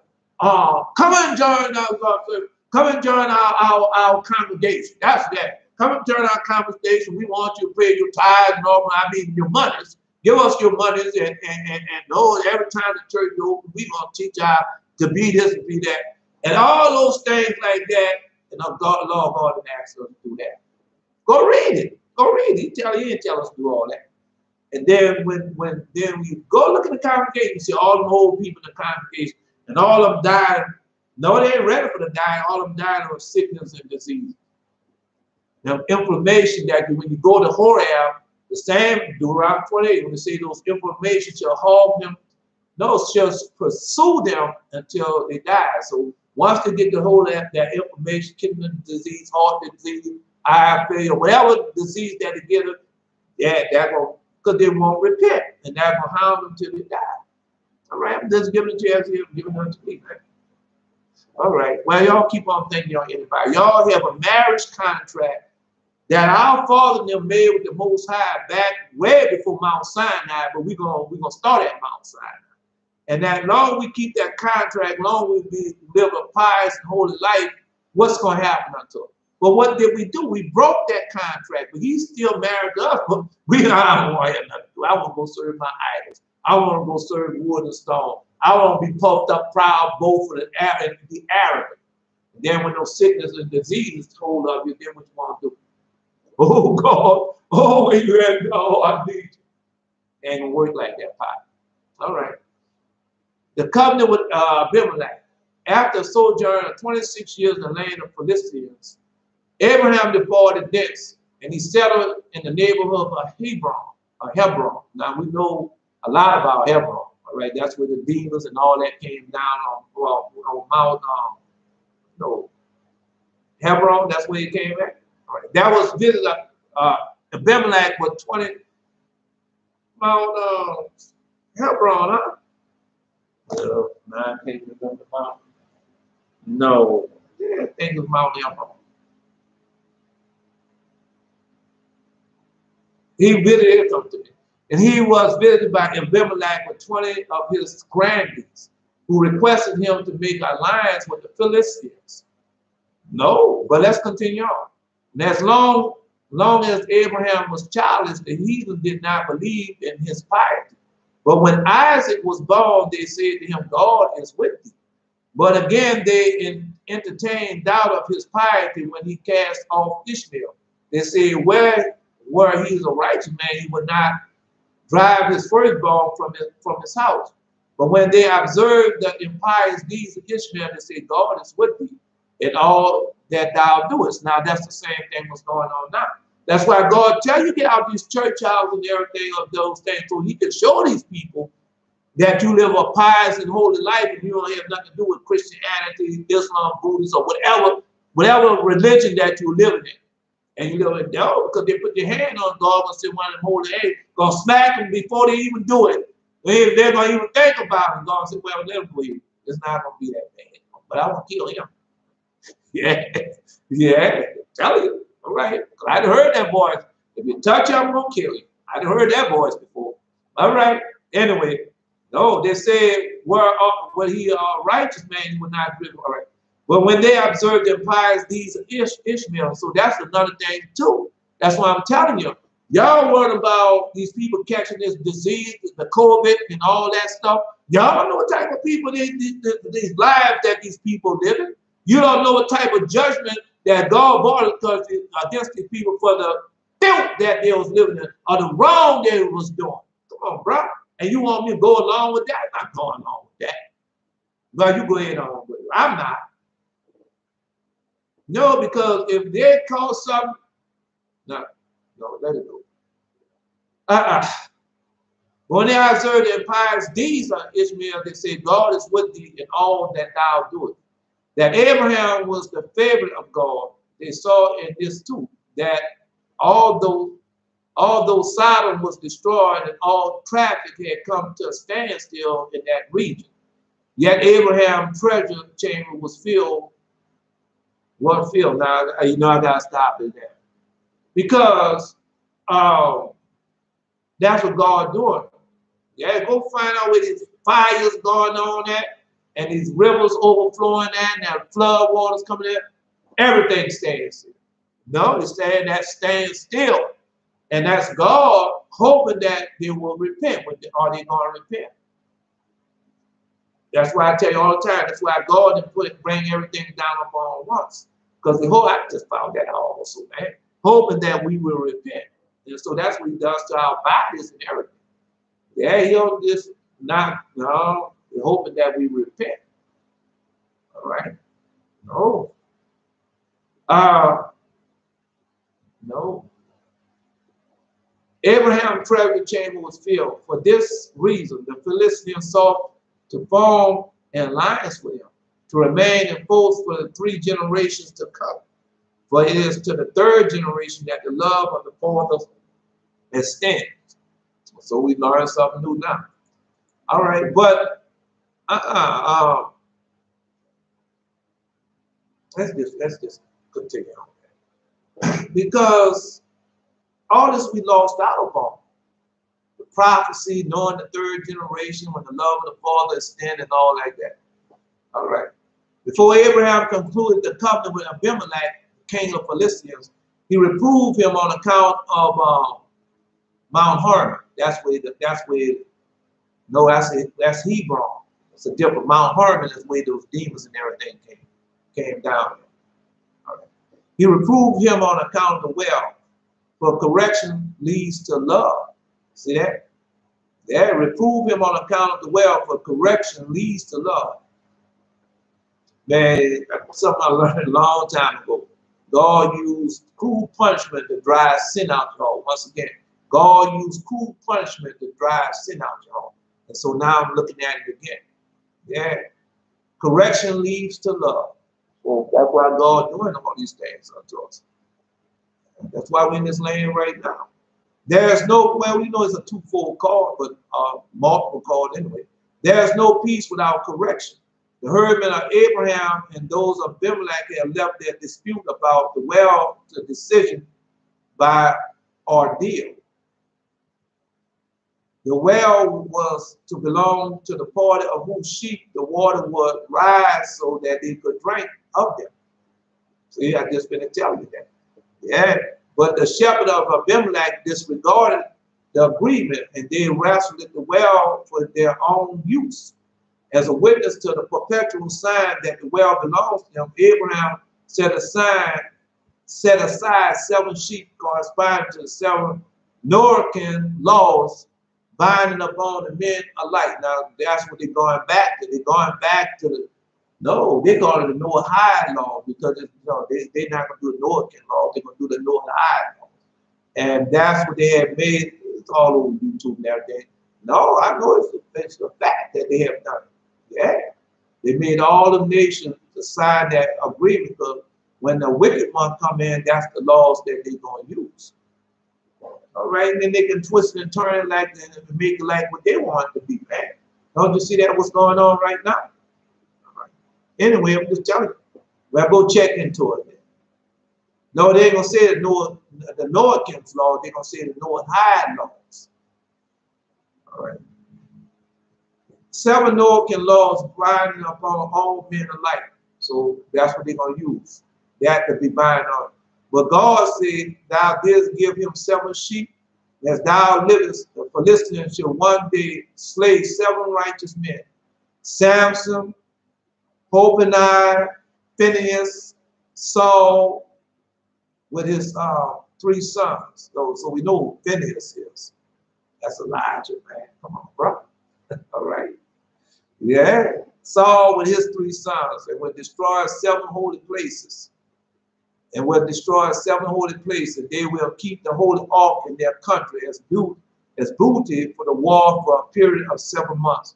Furthermore, on the 7th generation of thy descendants will be able to rejoice in possession of the land promised to them. After concluding the alliance with Abimelech, who knowledge, after the 7th generation, so that's where we're at.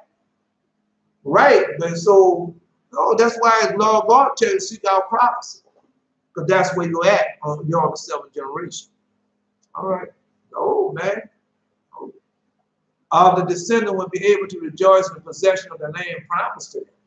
After concluding the alliance with Abimelech, who acknowledged Abraham right upon the well, Abraham called the place Beersheba, because they swore both of them unto a covenant of friendship. Now you know. That's why I didn't want to skip. I didn't skip the whole lot. Well, hopefully we get to go back there. But because you need to know these things. So when these pastors, preachers, and teachers come up there with their lies, we know they come with their lies, with their head, slandering the truth, taking out the portion. Man, I heard that man this morning talking about lies. I was D.D. Jakes. Man, come on, bro. Leave the man alone, because you don't know nothing about the lies. All right, all y'all know about lies, you talking about the water and all that coming down. They don't really know why that happened. So they're going by the King James Holy Bible. We know that Bible, that book has been abridged. All right. No, because really the book, you know, when you look more and more into the book, it's about prophecy of the end times. When you look in the King James Version, yeah, that was Jesus wanted that to be in the prophecies of the prophets. Yeah, he tell you that's in this book, the prophet. Okay, they tell you that how he wanted for you know, like Isaiah, Hosea, Jeremiah, Ezekiel, you want all that to be in one book. And so that's why he let that go about. Go read it. Yeah, go read this in there. Yeah. I mean, I was supposed to go over that today, but I don't know if I'll get there. To Apocryphal. When I was in the Wisdom of Solomon, chapter 17. If you want to know where I'm at in that book. No, I didn't read it before I go back over it. I studied it. Because in that, it tell you what's going to happen and how it's going to happen and why it's going to happen. Yeah, he's done it before. Man, these people gonna be so afraid of you, man. When the people see you, just like right now, they turn their heads and everything because they think they're superior. And that's the arrogancy. All right? But God gonna make it them return their head because they're gonna be so afraid of you that you might see the evil and wickedness that they are doing. You might call one of those stars to fall down upon. Watch and see. Why? All you gotta do is watch and see, bro. No, because that's where we're going at next. Once we get to a certain place, God gonna teach us and show us certain things. And once that happens, no, it's for the pious and the righteous people. That's for us to know and for us to use. All right. Oh, no, man. I done went over some of it with you already, man. You're not paying attention, bro. In Bathsheba, Abraham dwelt many years, and thence he endeavored to spread the law of God. See? Everywhere you go, Father Abraham was spreading the law of God. That's what we're supposed to be doing right now. That's really we doing it. Yeah, we're doing it. Okay, we're going to tell you how we never picked up no arms or nothing like that against these people. We didn't. Oh. He planted large groves. He planted large groves and made 4 gates for it, facing the 4 sides of the earth, east, west, north, and south. He planted a vineyard therein. If a traveler came that way, he entered to the gate that faced him and sat in the grove and ate and drank until he was satisfied. And then he departed. But the house of Abraham was always open to a passerby, and they came daily to eat and drink there. Now, hold up. There, because when you go to the book of Joshua, he tell you that he placed that representing the 4 gates that we was going to have in the kingdom. Go read it, man. It's in the book of Joshua, man. I told you each book has something different. All right. So, like, this book got a lot of prophecies in it, and it got the prophecies saying what was going to happen. But you know what book we need? Yeah, we need that book of Adam. Woo! Oh, that book, yeah. Yeah, the book of Adam. Anyway, let's continue. The old book of Enoch got a lot in it also. All right. No, we went over the books, man. I probably gave a synopsis of every book. I probably had.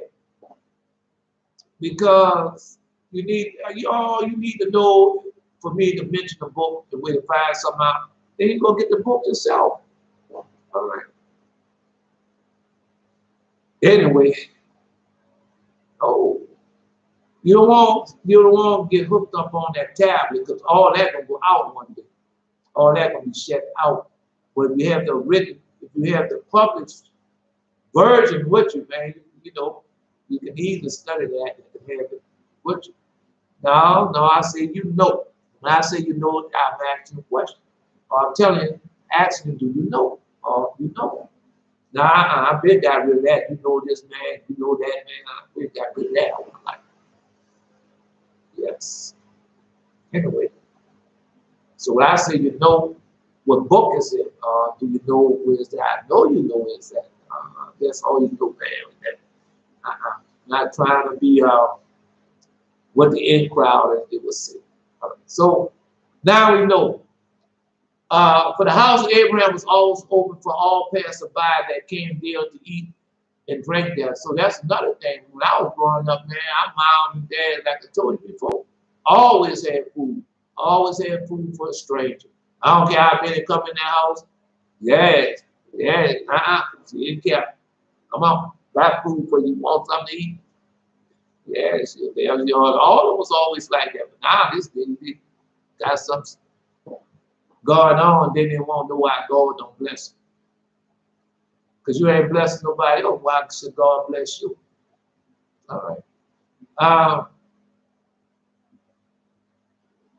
You will give them what no. If one was hungry, he came to Abraham. He will give him what he needed, and that he might eat and drink and be satisfied. One was naked. He came to Abraham. He would clothe him for garments and pomegranates and choice, and give him silver and gold, making known to him the Lord who created him and set him on earth. Yeah, I got people like that, man. I got people I know like that right now today. Oh yeah, they would do it right now today. God always have people like that, man. All right. After wayfarers had eaten, they were in the habit of thanking Abraham for his kind entertainment of them. Whereunto he would reply, what ye give thanks unto me, rather than return to your host?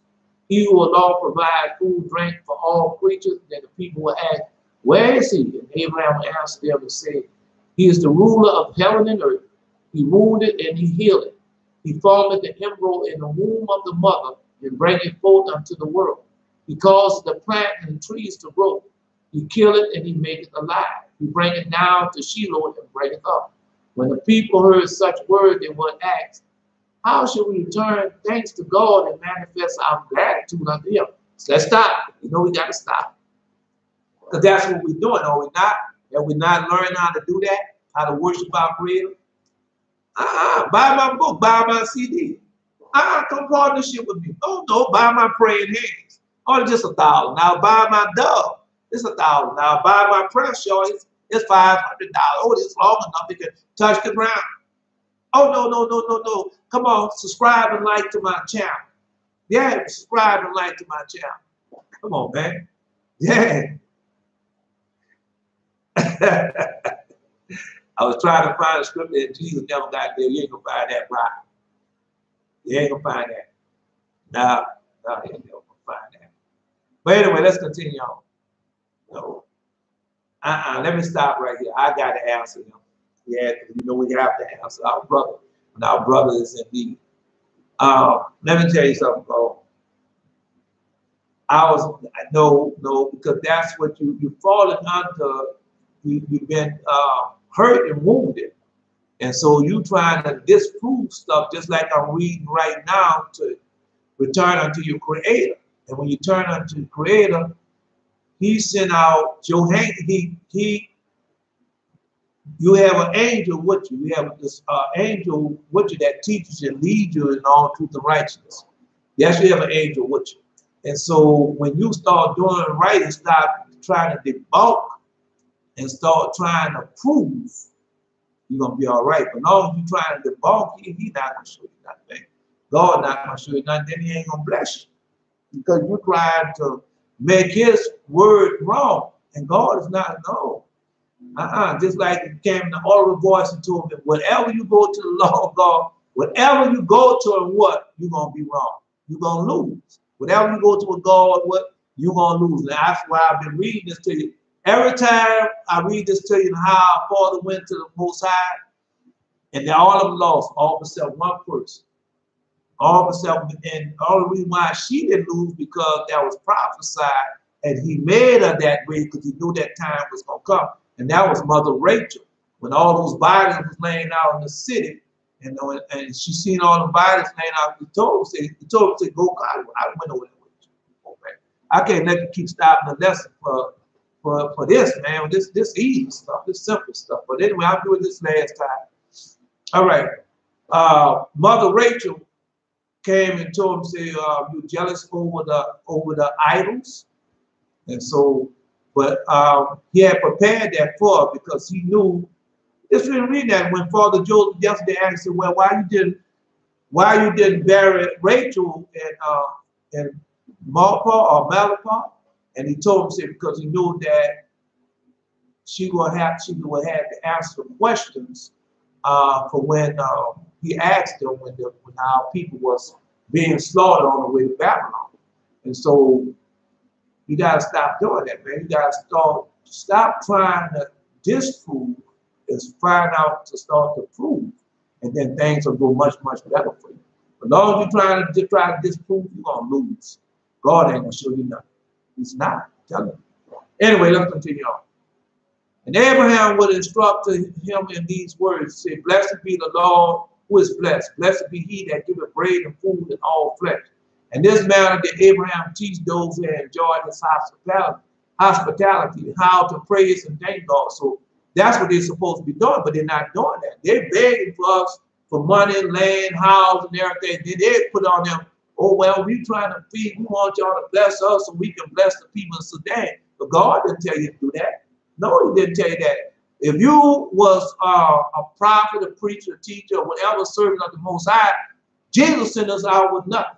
And when we got over into those lanes, then he showed us what to do to bless the people, and people start serving the Most High, and then they had everything up on their own. But no, that's how you know you were with the demons and Esau and Edomites children. All right. No. Anyway, let's continue on. In the manner that Abraham teach those who enjoyed his hospitality. All right. No, pass it. Abraham's house thus became not only a lodging place for the hungry and the thirsty, but also a place of instruction where the knowledge of God and his law were taught. And that's what we're supposed to be doing. But these people not doing that. What they have done, Esau, Edomites children, they have to hijack. No, they have hijacked our laws and made it their law. They hijacked our birthright and made it their birthright. You can't take the Torah and all in the law books. No, they can't take that one. Because they're not going to live it. They're not going to do it. They say they are, but they're not. They can't. Because by their soul they should live, and by their soul they should die. And that's what they're doing. All right. Man. Now I told you that would be my last time answering, but guess God, maybe I'm a liar. All right, let me give him this. Yeah, I posted this to him yesterday. Let me give this to him. Because I mean, God knows what you're doing. I don't, but God knows what you're doing. And we pay for everything. Don't think we don't pay for. We pay for every lie we tell. Everything that come out of our mouth is being written down. Whether it's good or bad, it's being written down, and we're gonna have to answer for everything. Is that not so? All right. Okay. All right. Well, let's see that. Let's see. No, I put that down yesterday. So let me give this to him. Let me post this to him. All right. No. I'll see. I'm almost finished. Wait a minute.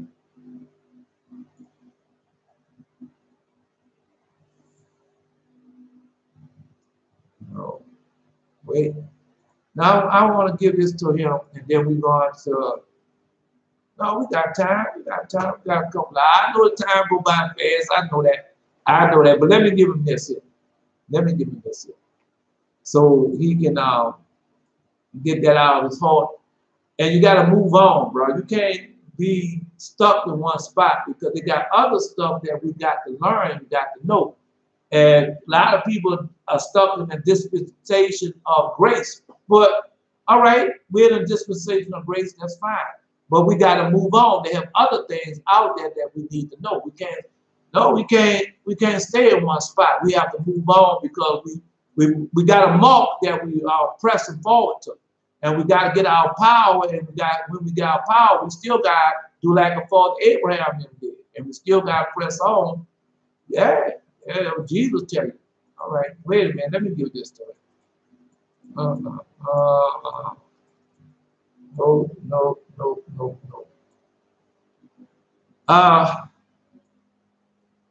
Oh, man.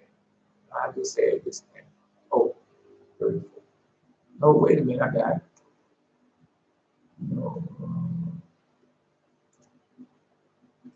No, bro, you gotta get your power, bro. You don't want the power. You still running behind words when you're supposed to be serving them and running behind the power that he's claimed that when he bought that, when the Torah and all that came down, that was what? Power from up on high. And have we not been having that power ever since? Yes, we have. All right. All right. So that's him. Let's continue on. Now we're going to Satan accused because we are being tried right now. When you don't take that vaccine and you don't run behind everything in this world, don't you know Satan hates you? Yeah, because he don't have no power over you. As Jesus said, I never get power of Satan on that. And so when you abstain from everything from this world, running behind all the gods and all that pumping up, man, you know, you know you did. Because you haven't got power over him. Just like when I was in the church house and everything, and I was running behind everything, sit down and watch. Oh, the Oscars coming on tonight. Oh, with other people, man, the Grammys coming on. Oh, the MPT awards coming on. Oh, the championship today. And I ran behind everything of the world. All right, he had me in his grip. But when I got out of that Christianity, then the law falls on shore of it. Yeah.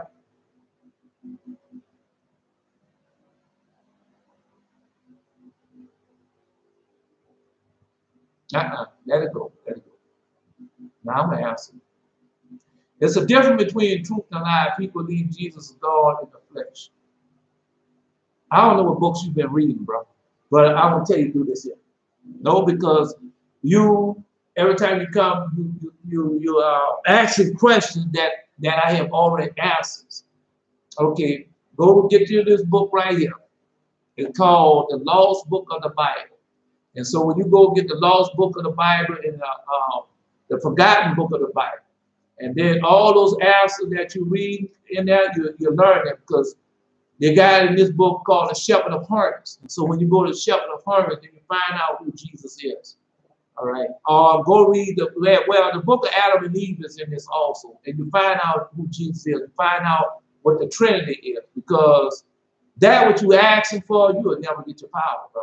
You asking questions that we have answered already that I'm way past that. But God, no, I'm not proud, I'm not puffed up, I'm not arrogant. And so I just tell you then, just like I told everybody else, and I told them where every book, where everything you need to ask, where all your answers at. But you want to do a shortcut. There's no shortcut to this. You got to hunker down and study. Just like the law of God told you, study to show thyself approval, because God wants us to have the knowledge of God more than the burnt offering to God. And the mercy of God more than sacrificing to God. That's what he wants to have. So I don't know what you're doing. And what's going to happen is, well, just like when Moses, when Miriam and Aaron was attacking Moses, God got angry with them because he told them, this is in King James word. He said, Moses, the most humblest man on the face of the earth.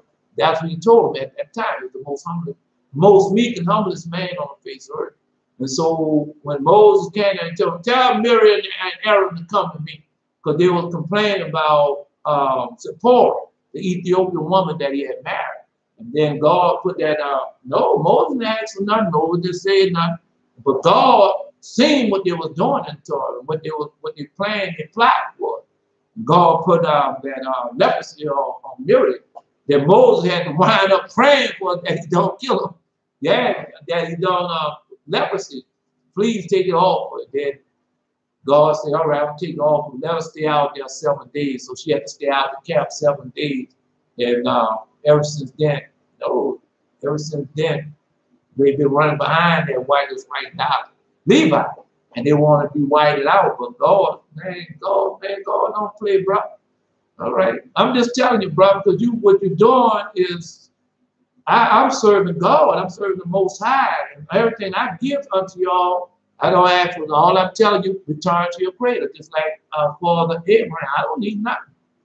I got it all. What do I need? All right, and what if I do need something? He's gonna give it unto me, because that's why I serve. because he knows what I need before I even need. And he have already prepared for it, prepared for me already. All I got to do is obey his voice, keep his commandments.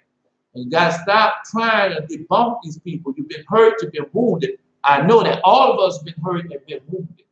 But Jesus told us, return unto your first love and start all over again. Get rid of all that doctrine, denomination, all that stuff you've been learning by everybody else. I had to do it. I know a lot of people, other people had to do it. And then we start obeying his voice, keeping his commandments. Then he sent his old angel. You got a minister angel that come and teach you everything you need to know, show you what book is in. Then you start hearing audible voice. You start seeing angels. You start, so much stuff going on. But anyway, let's continue on. Satan accused Father Abraham. No, I got to stop because we're getting too close because September is coming. August is coming in. Then September, bro. You know what's coming in September? All right. In spite of the lavish hospitality practice in the house of Abraham, it happened once that a poor man, or rather a large poor man, was turned away empty-handed. And this was the immediate reason for the last of Abraham's temptation. No, immediate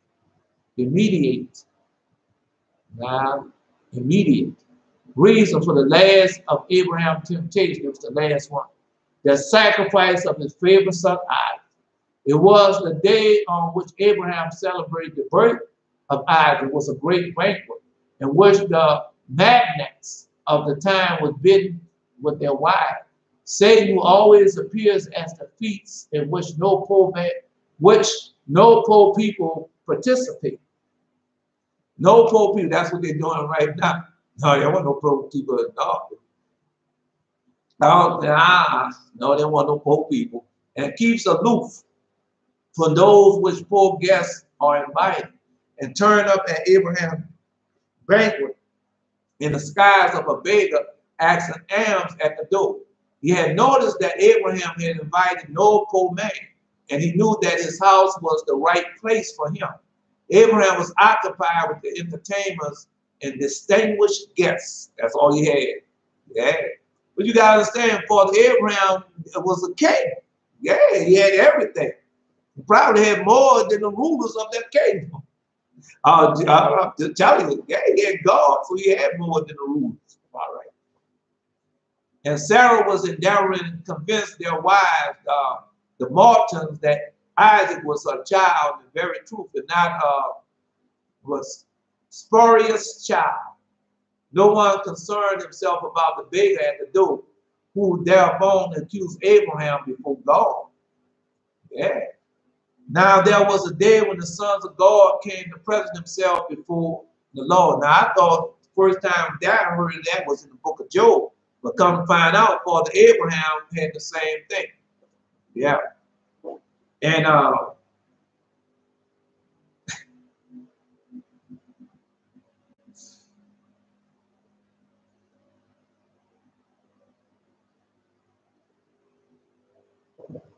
the day when the sons of God came to present themselves before the Lord, and Satan came also among them. And the Lord said unto Satan, from whence comest thou?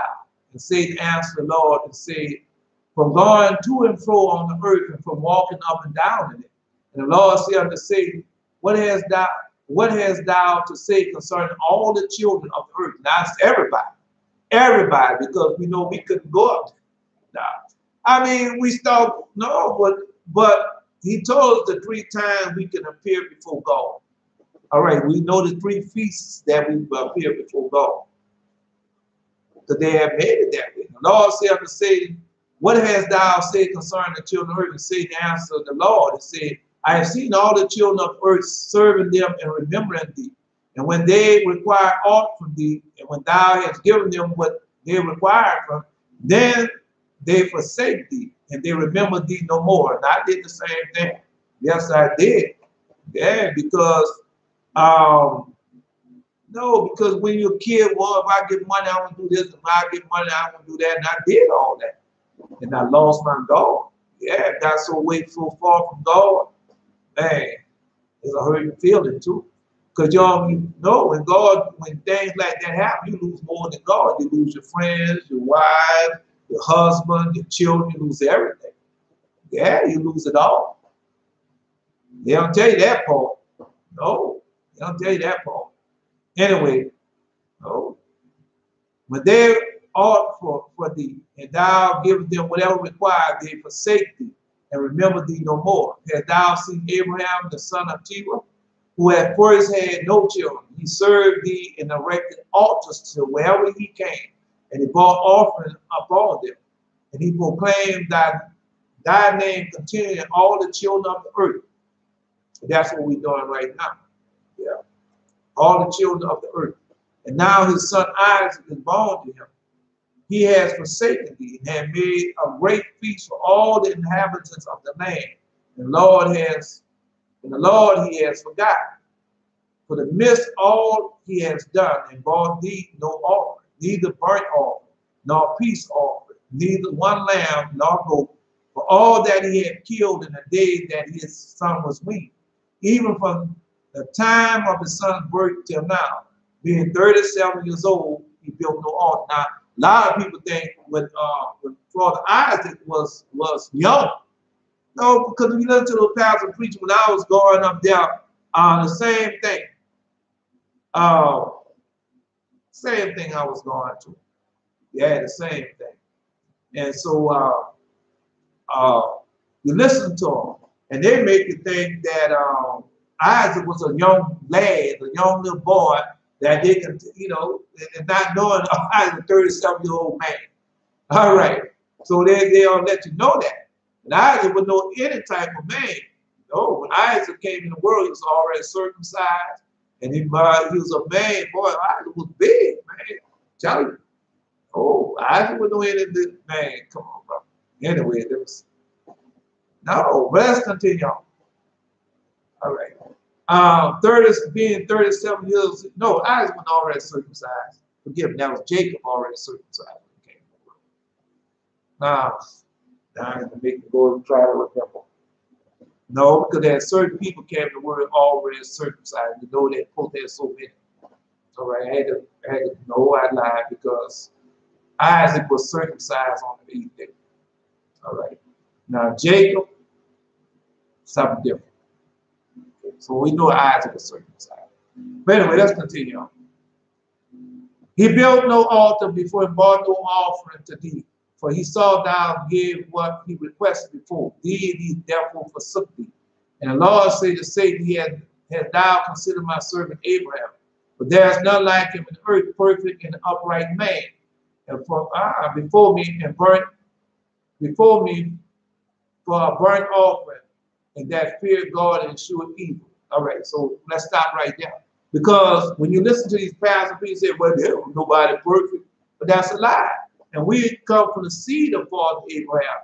And when we obey his voice, keep the commandments, it makes us what? Perfect in wisdom, perfect in knowledge, perfect in understanding. Man, go read it. That's what this is about. Because, no, we're not running behind the things of the world. We're running behind everything of God. And these people hate that.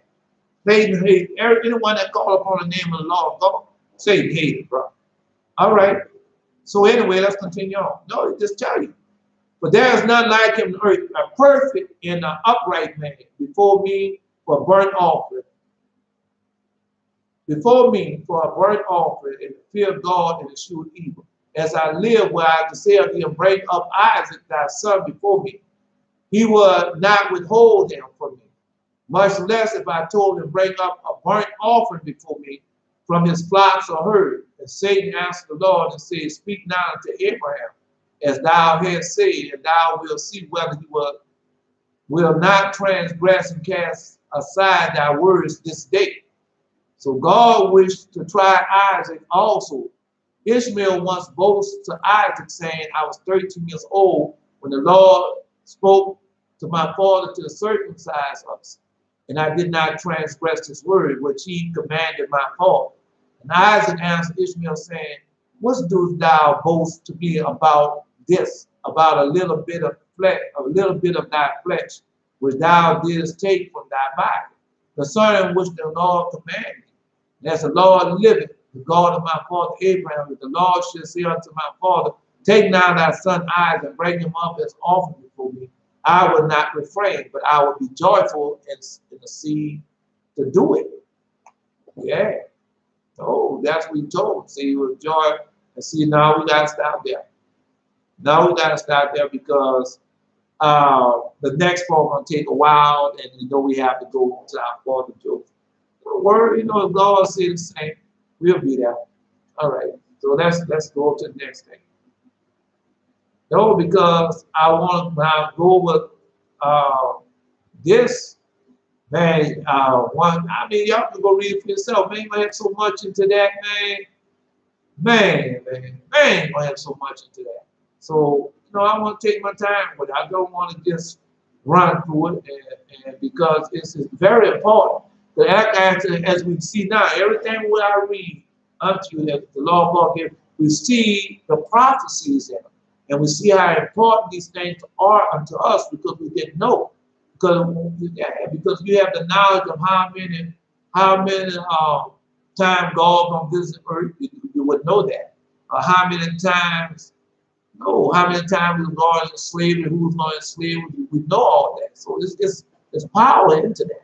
And they don't want you to know that because you got the power from up on high. Because also tell you that Jesus told you in the last days, he's going to revive and restore us. And we're going to have, just like on the day of Pentecost when all that came down, we're going to have that and much, much more. And they don't want you to know that you're going to have that type of stuff. Yeah? Yeah. Hold on. Let me answer you. Let me answer Paul Thomas. All right. No. Church is ordained of God. You are a man of the Most High God. The Hebrew Christ is a stumbling block. The people stumble. Now hold up. No, because I suggest before you, because how we sin with our mouths. So I suggest you go read or listen to the lost books of the Bible or the forgotten books of the Bible. And that's going to help you out a lot, man. Yeah, all that what you're saying, you're going to have to go and pray and humble yourself and tell the Most High that you was wrong. Yeah, but don't be afraid to tell them that you was wrong. Just like when I misspoke, just like right now, I was thinking about how many people you said that were going to come to the word already circumcised. And I had to recant that what I said about our father, about our father Isaac. His father Jacob was circumcised, came the world circumcised. And then our father Joseph came after him, the world circumcised. So, yeah, so that's what I had to recant that. So don't be scared, don't be afraid. There's nothing wrong with that. Nothing wrong with not knowing, because one time I didn't know it. It hurted me.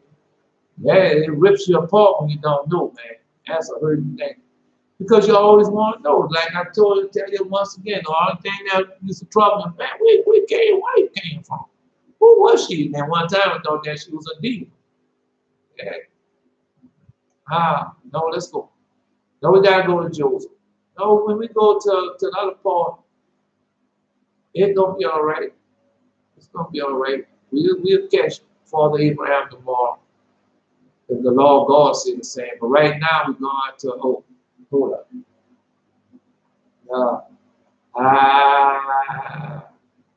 Well, we'll see. I don't know if I will be tomorrow. I don't know about that. We'll see. All right. Well, let me see. So now we're going to our Father Jacob. We getting there. We're going to catch up. Hopefully we catch up. If I don't, y'all got the name and the title of the books. Y'all can go read. All right. Jacob received glad tidings. No, we're going to Jacob's death. Yeah. No, because he had to bless us. And so we know what each tribe blessing is. We know what each tribe prophecy is. Man, come on, bro. You go to this book right here. All the lost book of the Bible. It's in this book right here, man. This book here have a lot of information in it. It's going to help you, man.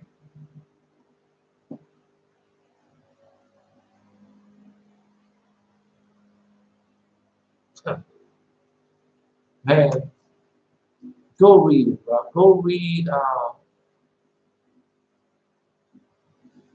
Go get the book, man. Go listen to it online and do something, girl. You'll be all right. Because you can read all you want. Just like you go over there to the Jews, the people that say they're Jews but are not. The Jewish people, they say they're Jews but are not.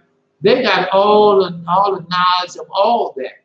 But is it doing them any good? No, because they're not circumcised in the heart. And you got to live it. And if you don't live it, it ain't doing no good. So I can tell you what you want to do all the time, but you got to live it. You got to live it, bro. If you live it, you won't have to worry about believing the lie, because it's about living it. All right, so we went to the blessing of the 12 tribes, the death of Jacob. All right. Jacob had blessed each of his sons separately. He addressed himself to all of them together, saying, according to my power did I bless you. But in the future days, a prophet will arise, and this man Moses will bless you too. He will continue my blessing where I left off. And he added beside, the blessing of each tribe shall redound to the good of all the other tribes. So we never say redone. A good to all other tribes. So when you go read the testimony of the 12 patriarchs, you see that all of us are connected. All of us are connected. And the tribe, yeah, all of us, and he added, beside the blessing of each tribe shall redound to the good of all other tribes. The tribe of Judah shall have a share with the fine wheat of the tribe of Benjamin. And Benjamin shall enjoy the goodly barley of Judah. The tribes should be mutual and helpful one to another. And so that's, yeah. Oh yeah, that's why I went over the 12 tribes with y'all. So, man, when I went in that book, man, I see the prophecies that our fathers them have left us. Moreover, he charged them not to be guilty of idolatry in any form or shape, and not to let blasphemous speech pass their lips.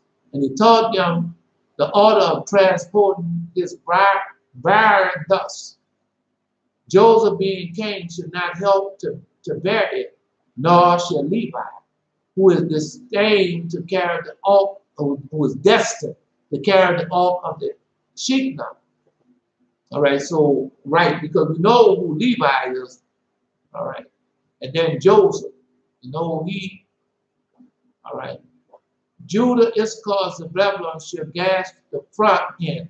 Reuben, Simeon, and Gad is right side. Ephraim, Manasseh, and Benjamin, the hindermost end, and Dan, Asher, and Naphtali is left end. And this was the order in which the tribes bearing each stand wished to march through the desert, and the sheepdog dwelling in the midst of them. Jacob then spake to Joseph, saying, and thou, my son Joseph, forgive thy brethren for their trespass against thee. Forsake them not, and grieve them not. For the Lord had put them into thy hands, and thou shalt protect them all the days of the Egyptians. Now you got to remember, yeah, you got to remember when the Lord, in the Lord's Prayer, that's what it says, forgive us. All right, so we know that's in the Lord's Prayer. Because Jesus came to fulfill all that. Forgive thy brother that trespass against thee. So we know Jesus fulfilled all of that. And he admonished his son, saying that the Lord would be with thee if they walk in his ways, and would redeem thee from the hands of the Egyptian. I know, he continued, great suffering will befall your sons and your grandsons in this land. Because he knew, because he had the prophecy, he knew. All right, well, let's continue on saying.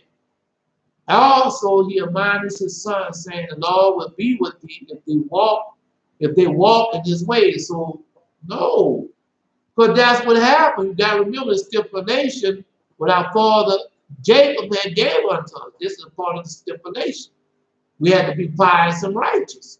And so when we stop being pious and righteous, he told us that when we stop being pious and righteous, then we was gonna go into slavery every time. So every time we start serving idols and let these people teach us to serve idols in our land, God kicked us out.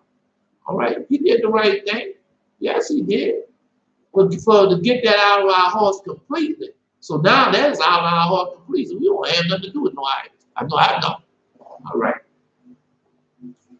He admonished his sons and saying to the Lord, will be with them if they walk in his ways. He will redeem them from the hands of the Egyptians. I know, he continued, great suffering will befall your sons and your grandsons in this land.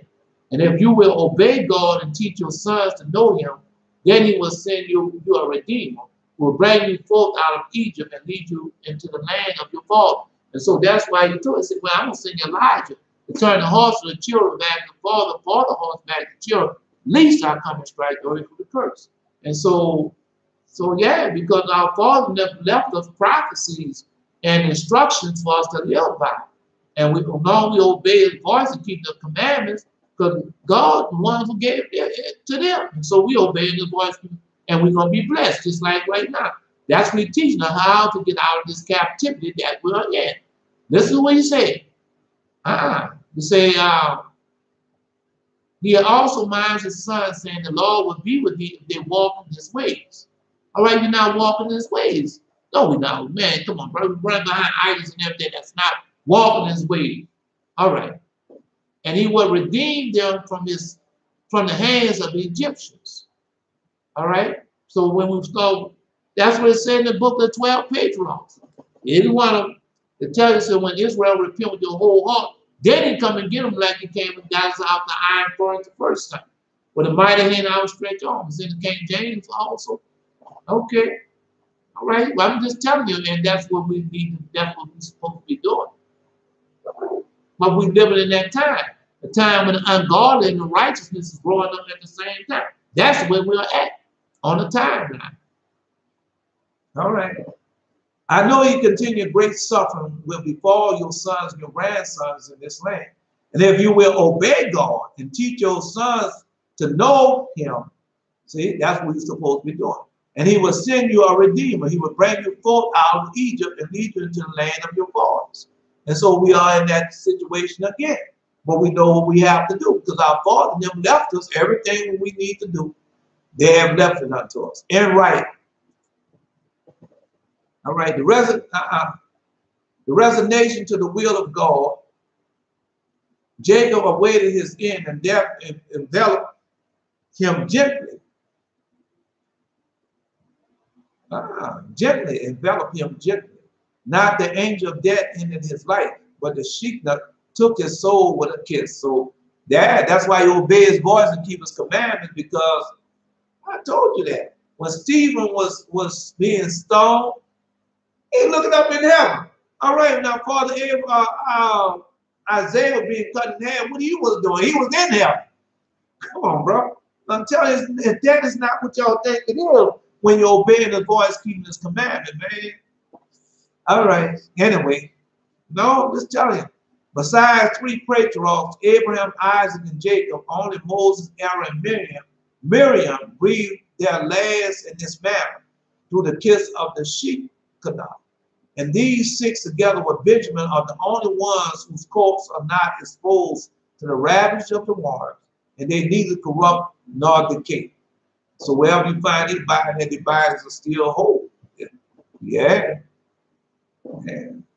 Thus Jacob departed this world and entered into the world to come, the foretaste of which he had enjoyed here below. Like the other 2 patriarchs, none besides among men, and another respected their life in the world resembled their life in the world to come. The evil inclination had no power over them, either here or there wherein David resembled them. Now hold up.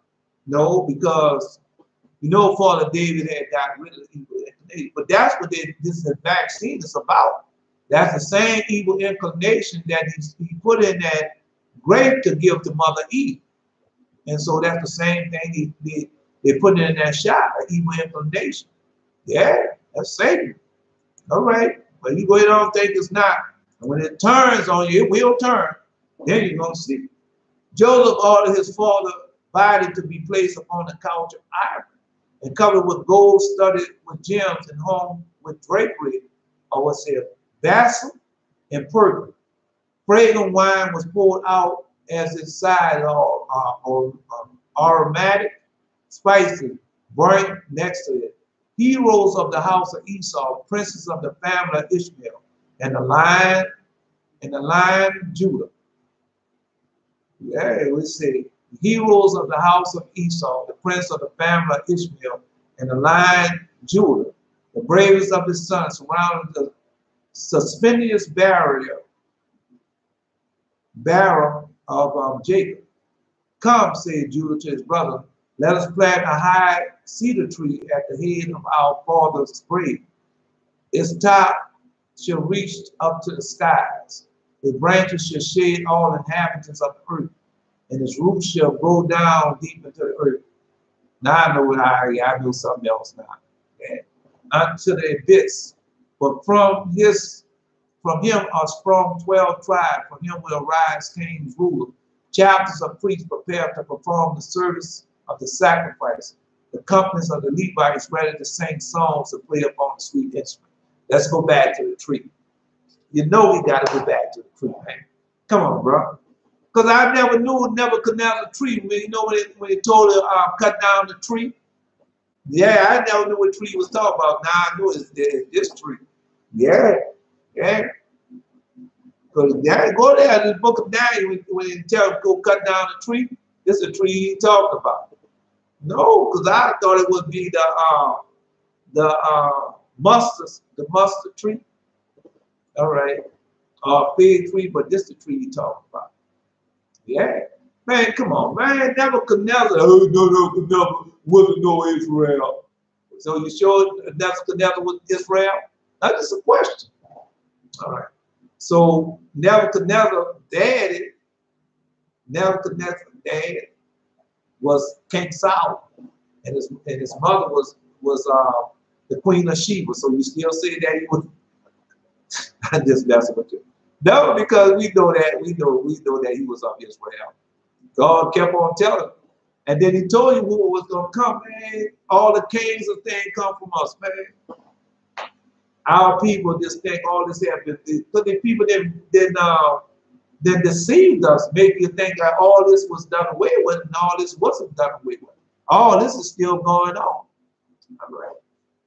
No, I'm just telling you. Yeah.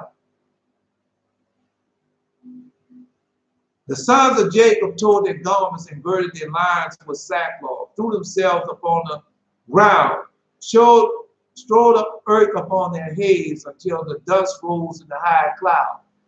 And when Asenath, the wife of Joseph, heard the tidings of Jacob's death, she came with her came the women of Egypt to weep and mourn over him. And the men of Egypt that had known Jacob repaired thither. They mourned day after day.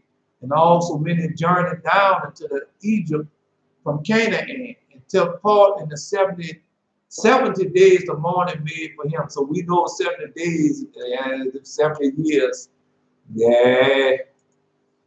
Yeah. The Egyptians spake one another, saying, let us lament for this pious man Jacob, because the affliction of the famine was averted from our land on account of his merits. Now, we got to stop again. Because when we be gone, and that's what's going on right now, with the chastisement already begun against these people. And so when we leave, the only reason why things are going so slow now, because what? God wants them to repent. What is another thing? Because we still here. But once the righteous are gone, man, you know what's going to happen to this land? Come on, bro. Jesus already told you. The 5 wise and the 5 that was unwise. And he took the 5 wise with him and what happened to the 5 unwise. They had to go through this, but they're going to be tried. Yeah, they got to be tried. Yeah, a lot of y'all call yourself Christians and everything. Y'all going to be tried. Y'all ain't going to make it. Now, I can't say that. I can't say y'all not going to make it. But y'all going to be tried. All right? No, because the righteous, those who obey the voice, who have, I went over that. Those who have the holy oil, they're going to be gone because they have the lamp and they have the oil. They have not only been baptized in Jesus' name, they also are obeying the voice. They have the 10 commandments. All right, so we know the true 10 commandments, what they represent, what they are. Okay, so that was Jesus was telling me about. Oh man, because what people don't understand, just like Paul of Tarsus, But you don't understand. You can read and read and study these things. Although you take these pastors, preachers, and teachers and all prophetic words are read, but they're not living it. And that what makes a big difference. When you live it, that's where the difference comes in, because you got people that never, no, you got people listen to the preacher's voice and they just live it. And look what type of power they have from up on high. All right. All right, let's continue on. No, a lot of stuff ain't happening because we still here. But once we leave, all kind of stuff is already started. But look at what lands have been started at. The Egyptians spake one another, saying, let us lament for the pious Jacob, because the affliction of the famine was averted from our land on account of this marriage.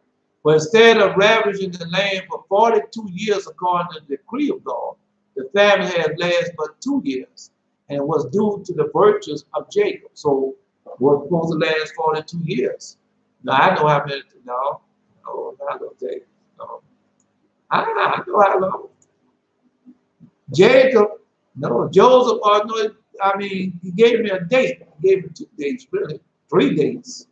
Yeah, I'm starting to get dates. Yeah. Joseph ordered position to embalm the corpse. He should have refrained from doing, for it was displeasing to God. Yeah, who said, have I not the power to preserve the corpse of the pious man from corruption? That's what a lot of people don't understand.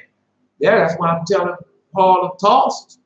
Yeah, you worried about whether the bones in his hand were broken and all like that. Listen to these people. But then you're dealing with God. God can do anything and everything as he will. Yeah. Have I not the power to preserve the corpse of the pious man from corruption? Was it not I that spoke reassuring words? Fear not the warning, O Jacob, thou day Israel. Yeah. I'm just telling you what's going on, man. All right. Job's punishment for this useless precaution was that he was the first of the sons of Jacob to suffer death. Yeah. Man, God don't play, bro. I keep telling y'all that. No, because like I just been telling him, man, no, I'm a servant of the Most High God. The more I humble myself, the more I be obedient. What you think God gonna do to those people who devise and plan and plot against me? Man, y'all, I'm telling you, bro. I'm telling you how it's gonna be for y'all. Y'all just no, because if you don't believe it, well, God said, well, he don't believe it. I done showed it over and over again who he is, what he wants, what power he has, and he still don't believe it. Leave it alone. Now, God don't work like that. He doesn't. That's me saying that. Because God over and over and over again be trying to get your attention. Over and over again trying to get you to repent. Over and over again trying to tell you and show you who you are and what power that you have. You know, they don't stop. They don't stop. Go read. That's why I tell you, go read on the Shepherd of Hermas, and you find out about the angel that set over repentance. That's Michael. All right. Then you find out about the spirits. They can't fail. No. As long as you keep trying, they're gonna keep trying. Yeah. All right. When you get weary and stuff, that's why Jesus told you, faint not. Yeah, it's a reason for everything under the sun, man. All right. So Joel's punished for the use of precaution was that he was the first son of Jacob to suffer death. The Egyptians, on the other hand, who devoted 40 days to embalming the corpse, preparing for the burial, was rewarded for veneration they showed.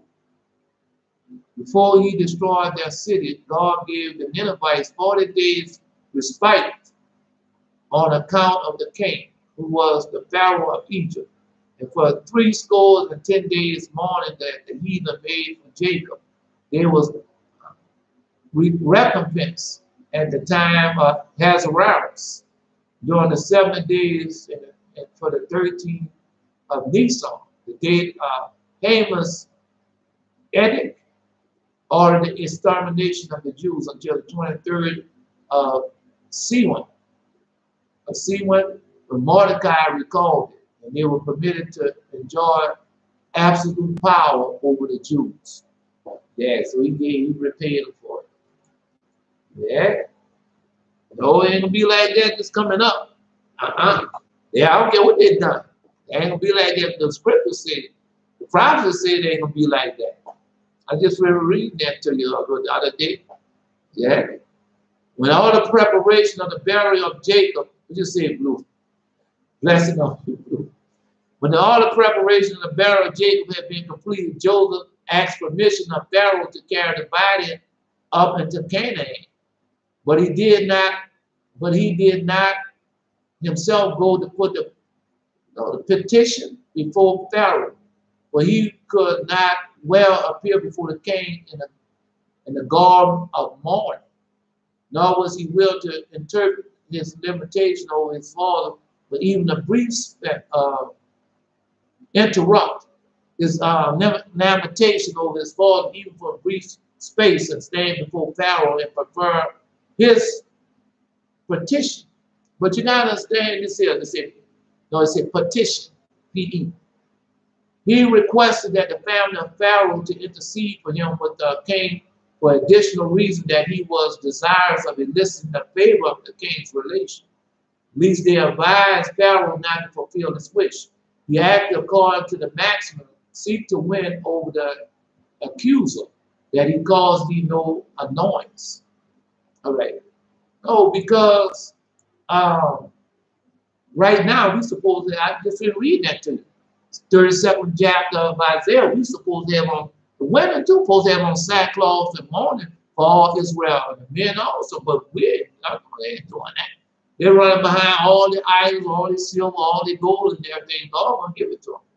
Yeah, give it to them to running out their nose. But guess what? They're not gonna get. All right, they're not gonna get the world to come. They're not gonna get the future world. No, they're not gonna get it because God already said that. Jesus already told you that. This is their consolation. They get not the world to come. All right, so let them keep on going like they're going. This is about repentance, man. This is you being tried, you're being tested whether you're going to worship and serve your creator or you're not. Joseph applied first to the queen's hairdresser, and she influenced the queen to favor him. And then the queen put in a good word for him with the king. At first, Pharaoh refused the permission granted by Joseph, who, however, urged him to consider the solemn oath that he had given to his dying father to bury him in Canaan. Pharaoh desired him to seek absolutions from the oath. Absolutions for the oath. But Joseph rejoined, then will I repay also the absolution from the oath that I gave thee, referring to an incident in early history. The grandee of Egypt had advised Pharaoh against appointing Joseph as viceroy, and they did not receive from the council until Joseph and his conversation with the Egyptian king proved himself to be the master of 70 languages of the world, the necessary condition to fulfill before one could become the ruler of Egypt.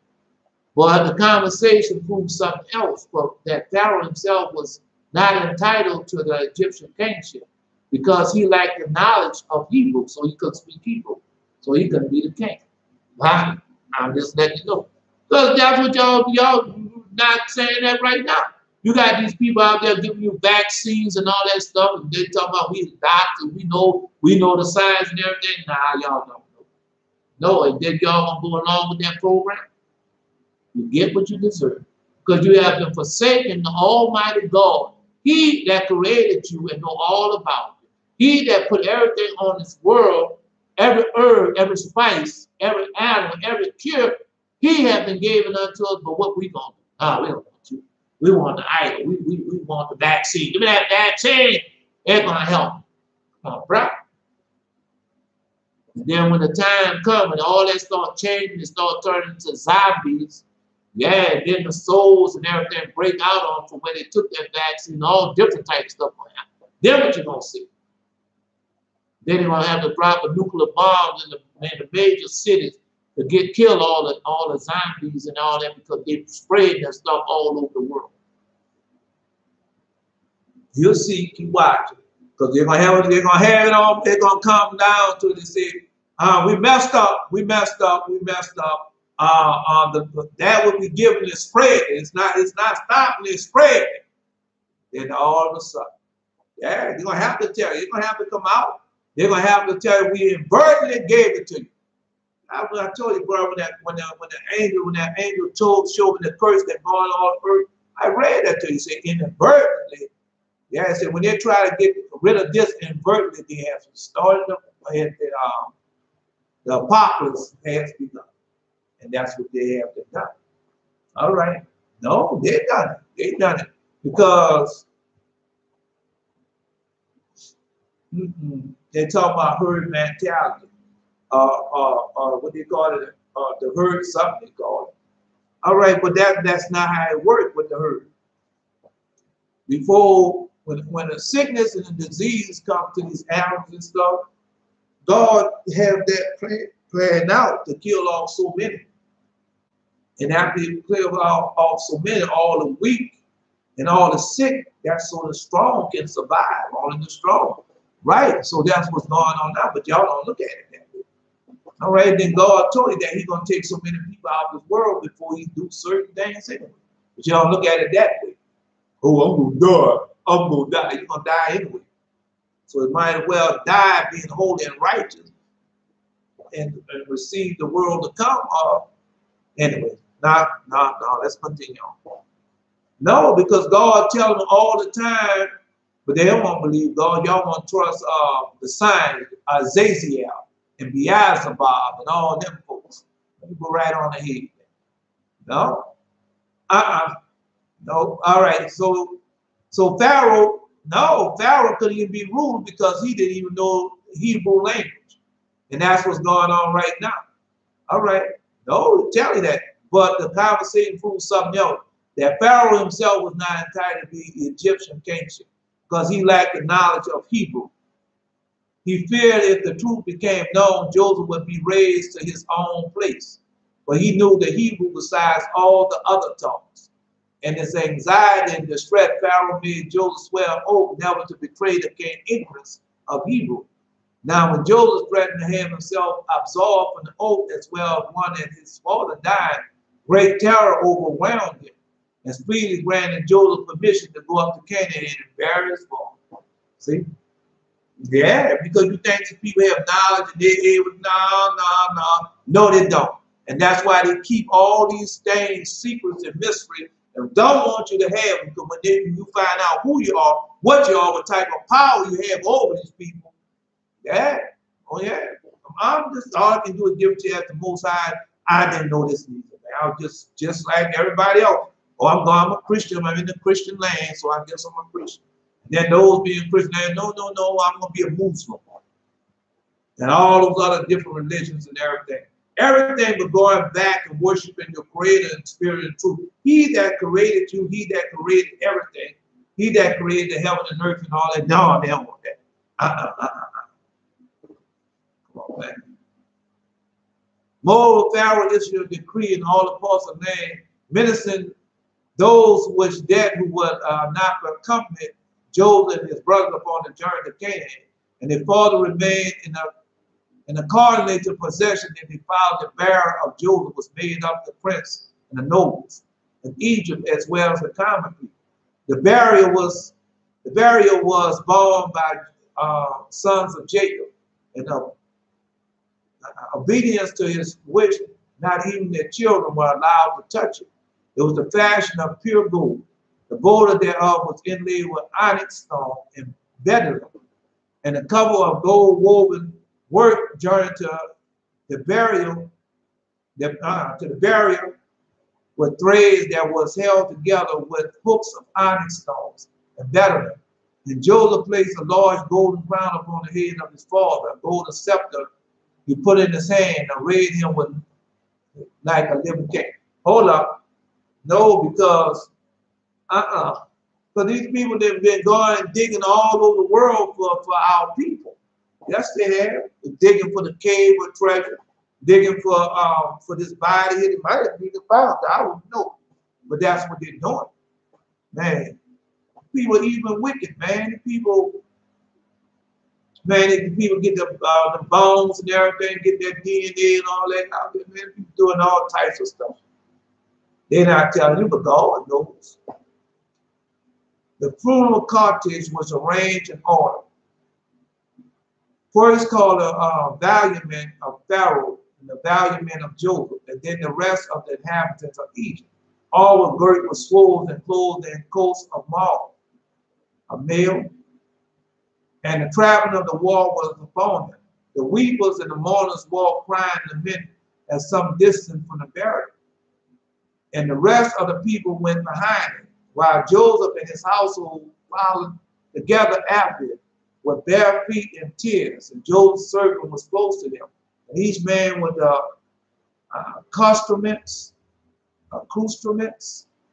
and weapons of war. 50 of Joseph's servants proceeded in the burial, strewing myrrh upon the road and paths, and all manner of perfume, so that the sons of Jacob trod upon the aromatic spices as they carried the body forward. Yeah, all that was due. All that was due to our father Jacob. Man, because Jacob had blessed, if not our father Jacob still blessed the whole world. Yeah. Are we not scattered through the four corners of the earth? Are these not people still taking advantage of it and being blessed through us? All right, but we the one. We can't blame everything on these people. All right, then. We the ones of not obeying the voice, keeping this command. Thus the procession moved until it reached Canaan and halted at the threshing floor of Atad. And they lamented with a very great and solemn lamentation. So the greatest honor conferred upon Jacob was the presence of the Shekinah, was accompanied the cartage. Well, I might say another thing, but that's how I pronounce it. The Canaanites had no intention at first to take part in the mourning made for Jacob, the Canaanite. But when they saw the honor showed him, they adjourned in the possession of the Egyptians, loosened the girdles of their garments as a sign of grief. And also the sons of Esau, Ishmael, and Keturah appeared. Now you know all those are his brother. Yeah. No, his brother, Ishmael is his uncle, Keturah is uncle, appeared there with design coming with size to seize the opportunity to make war upon the sons of Jacob, so that they come to make war. But when they saw Joseph's crown suspended from the burial, the Edomites, the Ishmaelites, and the king of the prince followed his example and attached theirs to it too. It is an ornament was 36 crowns. Yeah, they had 36 crowns. No, those crowns not the crown like I know. When you see the 24 crowns of gold, I saw them. Yeah, did I see them? Whoa! Yeah, man, those things are beautiful. Ooh, they're so gorgeous. Man, something like that I never saw before in my life. No, 24 crowns of gold. Yeah. All right, what do you think? I ain't never seen them? You go ahead on and say, I have never seen them. Nevertheless, the conflict was not averted. It broke out in the end between the sons of Jacob and Esau and his fellows. You know, Esau and them going to do it. And when the former was about to lower the body of their father to the cave of Machpelah,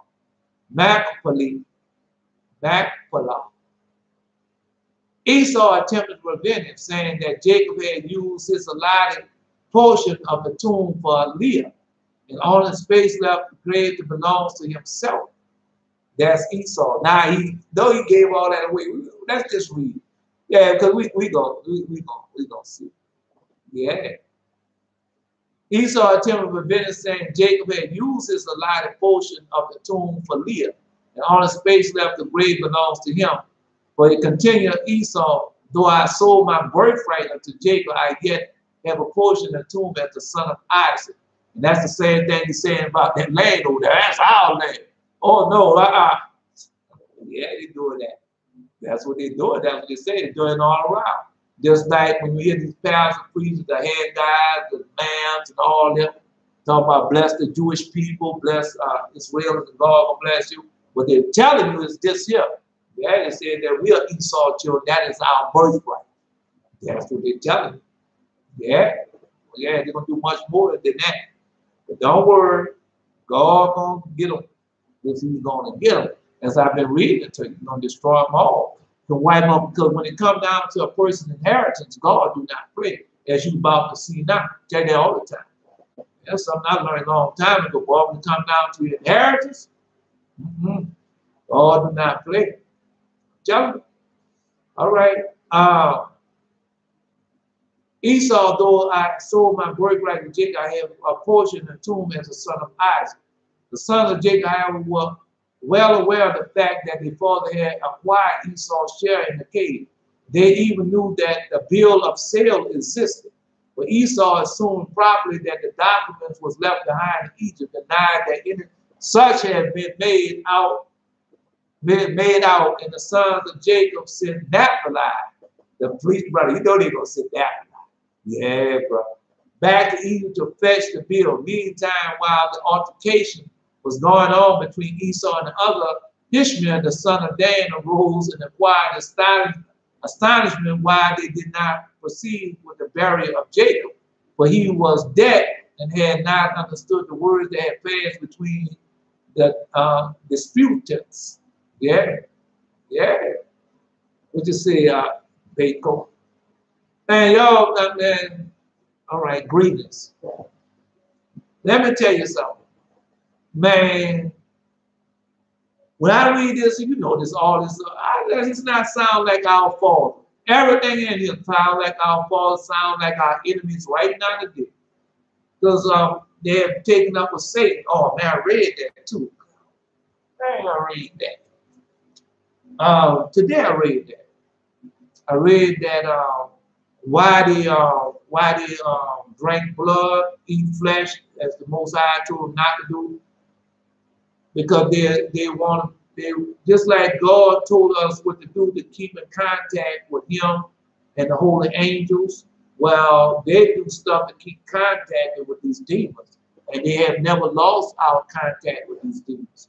But what we did, we lost our contact with the Most High. Yeah, because I read, Lord God said, they can pray with me, but I don't hear their voice. No. And so that's what we had done. But they had been in contact with the demons all the time. Yeah.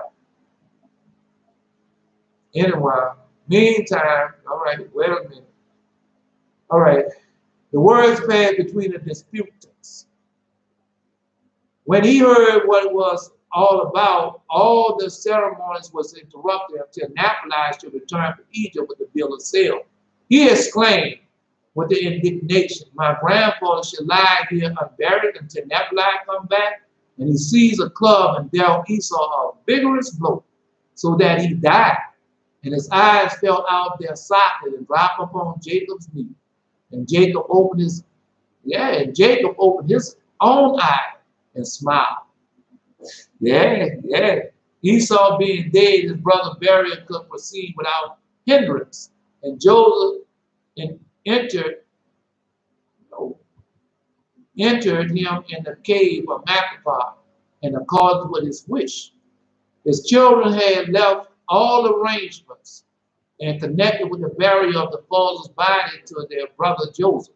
But they reflected that it was a greater honor for Jacob if a king concealed himself about his remain rather than simple private individual. But all our fathers have their time. Yeah, everybody has their time to rule. Yes, they did. Then the head of Esau, as he lay slain by the side of Jacob's grave, rolled down into the cave and fell into the lap of Isaac, who prayed to God to have mercy upon his son. But his supplication was in vain. God spoke, saying, as I live, you should not behold the majesty of the Lord. Yeah. Well, that's now you know where it comes from. Jacob I love, but Esau I hated. Now you know where it comes from. Right? Man, Esau disrespected God, and Father Abraham, he broke five of the 7 Noahic laws on one day. Yeah, man. Tell you, bro, y'all, what we don't understand the power that has been stored upon us from our fathers. Man, our fathers suffered. Our fathers went through and lived a pious life. Same thing that's going on now today was going on back then. Yes, it was going on back then. Same thing now. But it's worse now. I guess it's worse now than it was back then in some cases. But I'm just telling you, bro.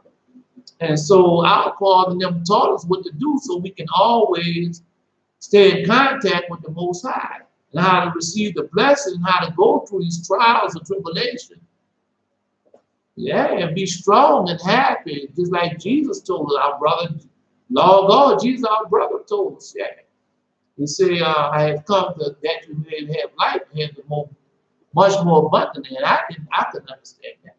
No, because I was too busy running behind education and women and drugs and alcohol and drugs as well as other drugs, pills, marijuana, cocaine, heroin, all types of stuff you be running behind. All right then. Then after that, no, because you be like this, I'll try anything once. See? And that can get you into trouble. All right, but no, let's continue on. Then all the sex sin, all right, devil's tree, menage a trois, that's what they call it. All right. And you run behind all the orgies and everything, watching that on the television and stuff. Come on, bro. All right then. So you run behind education and a wife and this type of car, this type of house, this type of stuff I want in my house and all that thing.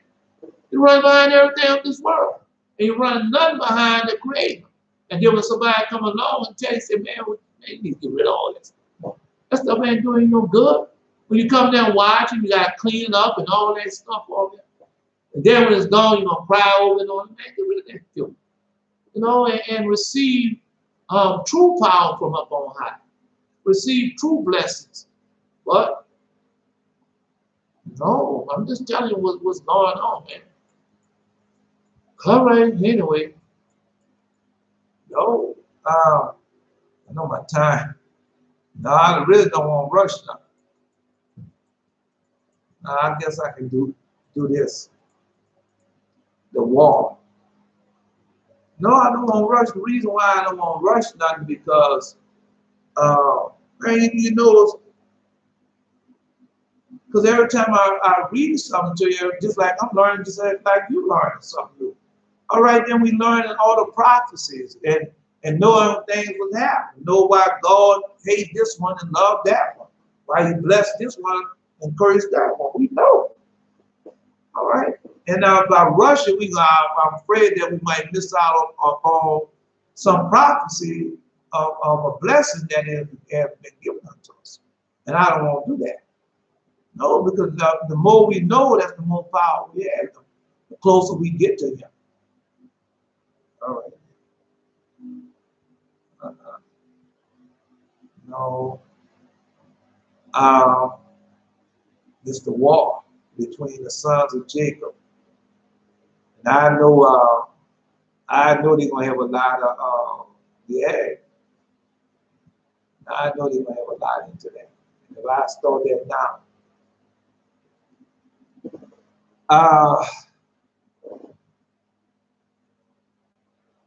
No. I don't want to rush this, man. I really don't, bro. I'm gonna have to cut it off. But I really don't want to rush this.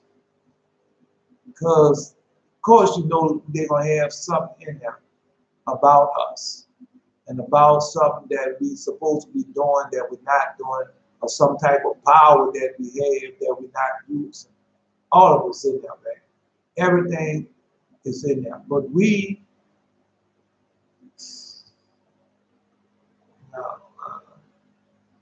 I'm not gonna rush it. I'm not gonna rush it. We're gonna miss out on something. But no, we're gonna miss out on something. I don't want that to happen. I don't want that to happen.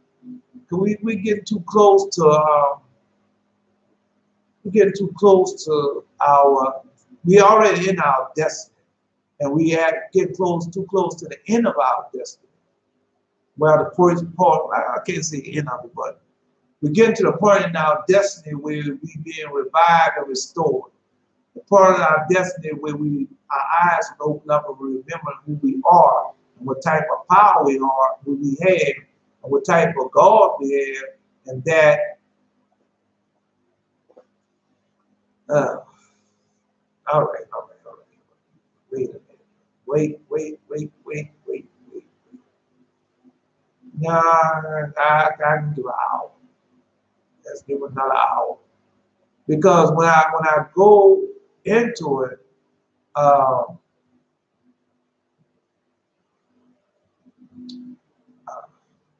give it another hour. All right. Jacob had entered into the royal pomp 7 days period of mourning over. The conflict between the sons of Jacob and the son of Esau brought out anew. And the skirmish that had ensued when Esau advanced to claim upon a place in the cave of Machpelah, while his brothers remained still, they lay unburied. He lost 40 of his men after death. Fortune favored his sons a little. 80 of his fellows were slain, while the sons of Jacob, not one was lost. See? Yeah. And Joseph succeeded in capturing Zepho, the son of Eleazar, and the 50 of his men. And he clapped them in chains and carried them off to Egypt. Thereupon the rest of their attack army led to Eleazar, fled to Mount Seir, taking with them the headless corpse of Esau, to bury it in their own territory. The sons of Jacob pursued after them, and they slew none out of the respect of their remains of Esau. So he didn't slew them. Jacob them. On the third day, a great army gathered together, consisting of the inhabitants of Seir and the children of the east, and they marched down into Egypt with the purpose of making war on Joseph and his brother.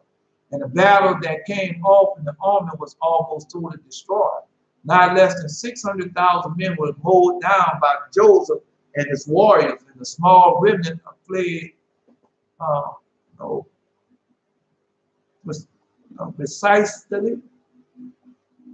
precipitously. They fled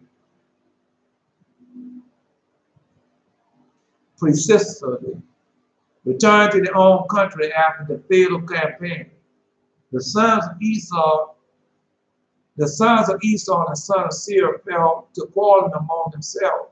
The son of Seir demanded that the former allies leave the place, because it was they that had brought misfortune upon the country. Now, no, but you know what's going to happen, right? Well, let's continue on reading. Because you read the book of Jasher, you already know what's going to happen.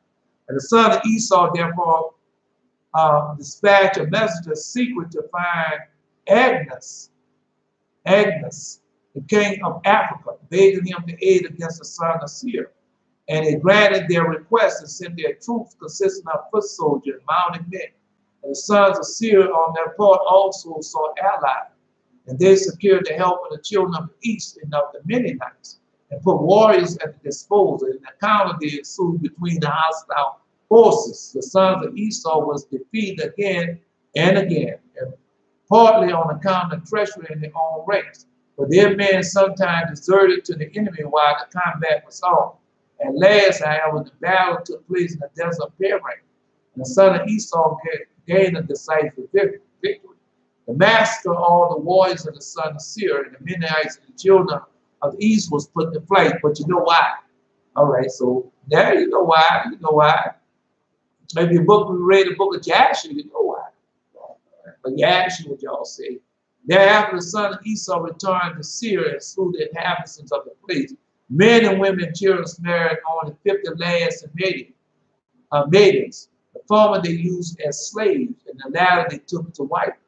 They also enriched themselves with spoils, seizing all the possession of the son of Seir. And the whole land was divided among 5 sons of Esau.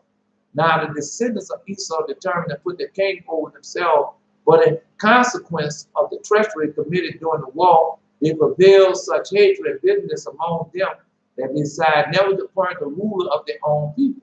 The choice fell of Bela, the son of Baal, one of the warriors sent to them by the king of Agnes. This peer could not be found among the allied troops for bravery, wisdom, and handsome appearance, but you know Baal. They set a royal crown upon his head, built a palace for him, and gave him gifts of silver, gold, gems until they lived in great opulence, and reigned happily for 30 years, and met his death in the war against Joseph and his brother. Always going down there against, yeah. The war came about, and the sons of Esau could not banish from the memory of the disgrace and defeat inflicted upon Joseph and the people. Now, God always go back what King Solomon said. Well, God is too. Anger rests in the bosoms of fools. Anger rests in the bosom of fools. That's what you still fight, just like you still fight the Civil War. All right, you still fight. Everything is still fighting. They're still fighting against you. But you're supposed to be obeying the voice, people have on sackcloth and ashes. God not down with that barging and all like that, because he's God and he can take care of that, but you don't want to call upon God. You want to put, oh, I got this, oh God, God, we don't need to pray to you. We don't need that. We're gonna take care of this ourselves. We're gonna march it out. We're gonna get rich. We're gonna have our own. No, it ain't gonna work like that, bro. Because we did the same thing when we was coming up. And the people before us did the same thing. And what has to God? On the one way this is going to come out of us. All right. Fasting and praying, just like Jesus said. Yeah, when you obey the voice, keep the command, fast and pray. That's the only way we're going to get out. And they told out when that demon couldn't come out that boy. They said, only one way this one's going to come out, fasting and praying. So when we repent with our whole heart, keep all his commandments, that's when we get out of this mess. All right. Just tell you. Having listened to the aid of Agnes, the Ishmaelites and other nations of the east, they set forth a second campaign against Egypt in hope of delivering Sebo and the followers of his hand of Joseph. In spite of their enormous host, they had no less than 800,000 men of infantry, and cavalry was defeated at Ramses by Joseph and his brother and their company of 600 men. That's all they had, 600 men. Boy, tell you, boy, our people, boy, what? That's, besides that came Bela, the left fourth of the army upon the field, left one fourth of the army on the field. The loss of their king discouraged them grievously, and they took to flight, and hard pressed by Joseph, cut down many of the fugitives. And when he returned to the battle, Joseph ordered manacles and feathers to put on Zepho and his followers, and their captivity was made more bitter unto them than it had been before. The sons of, yeah, because you gotta let that stuff go, man. You got women and men now, go to bed. Fuss or fight, go to bed. One sleep on one side of the bed, other one sleep on the other side of the bed. No, never come to an agreement. Wake up and start that foolishness all over again. Not knowing that the demons have been taken over. No, because they don't teach you that. So when you go in the Testament of Solomon and read that, you see that the demons and everything have taken over. Yeah, the demons come there and take over everything. And you don't know it, because I had the same thing. No, come and take over everything, and they don't teach you this. Because they will teach you that, then you know, say, well, you got demon here, baby. We're going to have to pray and get it out and do whatever we need to do, but they don't know that. No, that Christianity stuff, oh, we got Christianity. You got Christianity, you don't have Christ. No, you're not serving the Christ, Jesus the Christ, the Nazarene, you're not serving him. You're serving Christianity, Adventism, Jehovah's Witness, and all that foolishness. Mormon and Presbyterian and with the other Methodists and Catholics. That's what you serve. You're not serving your Creator. All right. Anyway, let's continue on. Esau appointed Joabad, the Bozrah, to succeed the dead king Bela. He reigned lasted 10 years, but they desisted from all further attempt of waging war with the sons of Jacob. That's when Egypt was at its height. Their last experience with them had been too painful. The enmity their cherished against them was all say around it, fierce. Fierce, not say fierce. It was so six fierce. And no, it's spelled different. Fiercer, all the fiercer, their hatred never abated. All the fiercer hatred never abated. Their king was Husham. He ruled over them 20 years. During the reign, Zebul succeeded in making good and escape from Egypt. And he received kindly by Agnes, the king of Africa, appointed commander-in-chief of his troops. Because a lot of people like to separate. Egypt is in Africa, man. Yeah, but they would only make a distinguish to it, but that's a lie. That's northern part of Africa. Yeah. And appointed commanders-in-chief and troops, they used every means persuasion to introduce a sovereignty law into a war with Egypt, but in vain.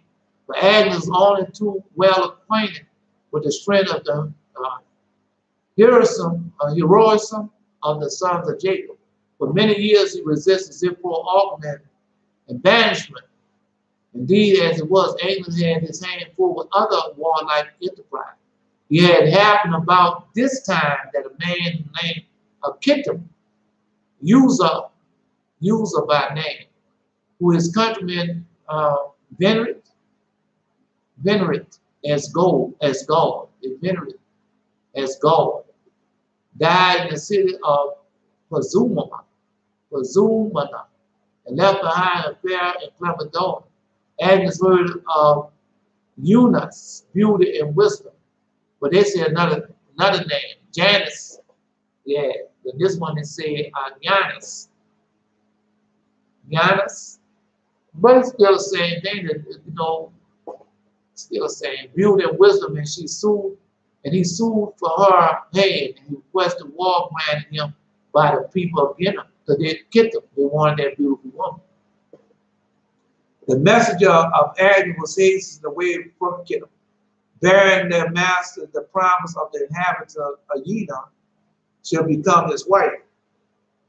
And Yanina shall become his wife.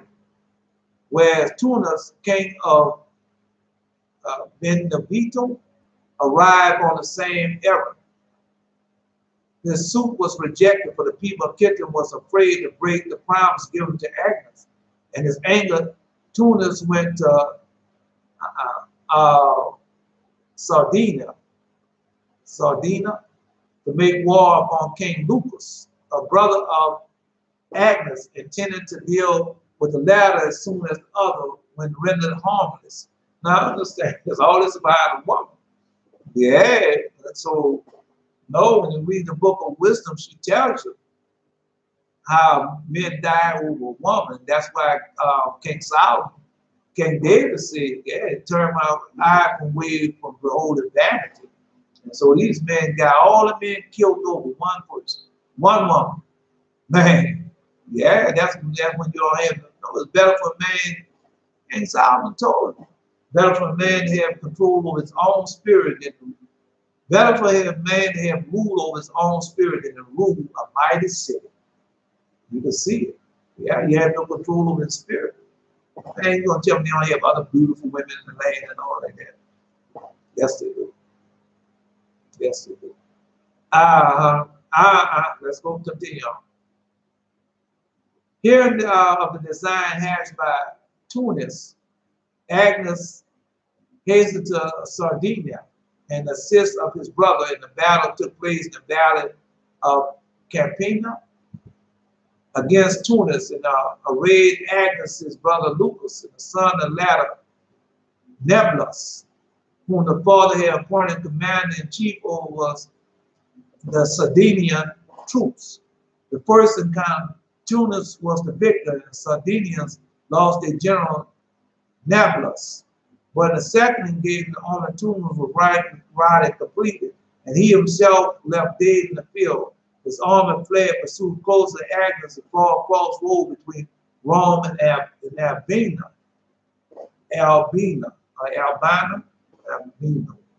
Well, listen, yeah, because these people go to war and kill all the Indians. They don't allow the people they don't know what's behind the woman. No, they don't know what's behind the woman, behind foolishness. Yeah, that's why they want to take the vaccine and all like that. Do you truly know what it's about? I know what it's about. It's God's punishment.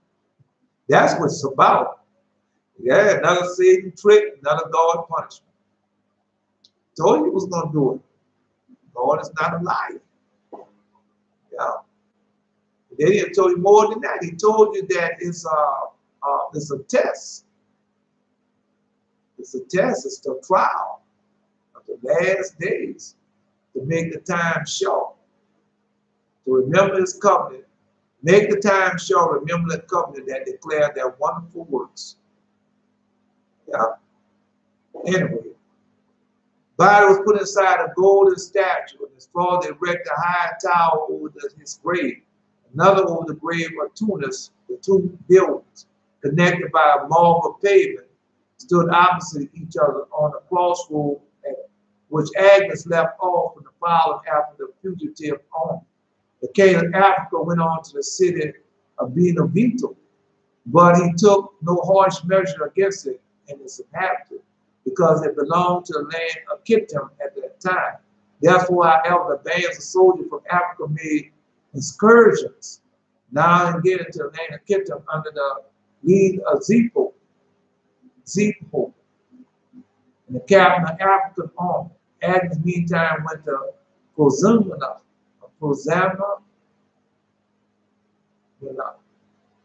to solemnize his marriage with Yena, and he returned with her to the capital of Africa. Yeah, well, I mean, it's almost read just like the almost just read like the book in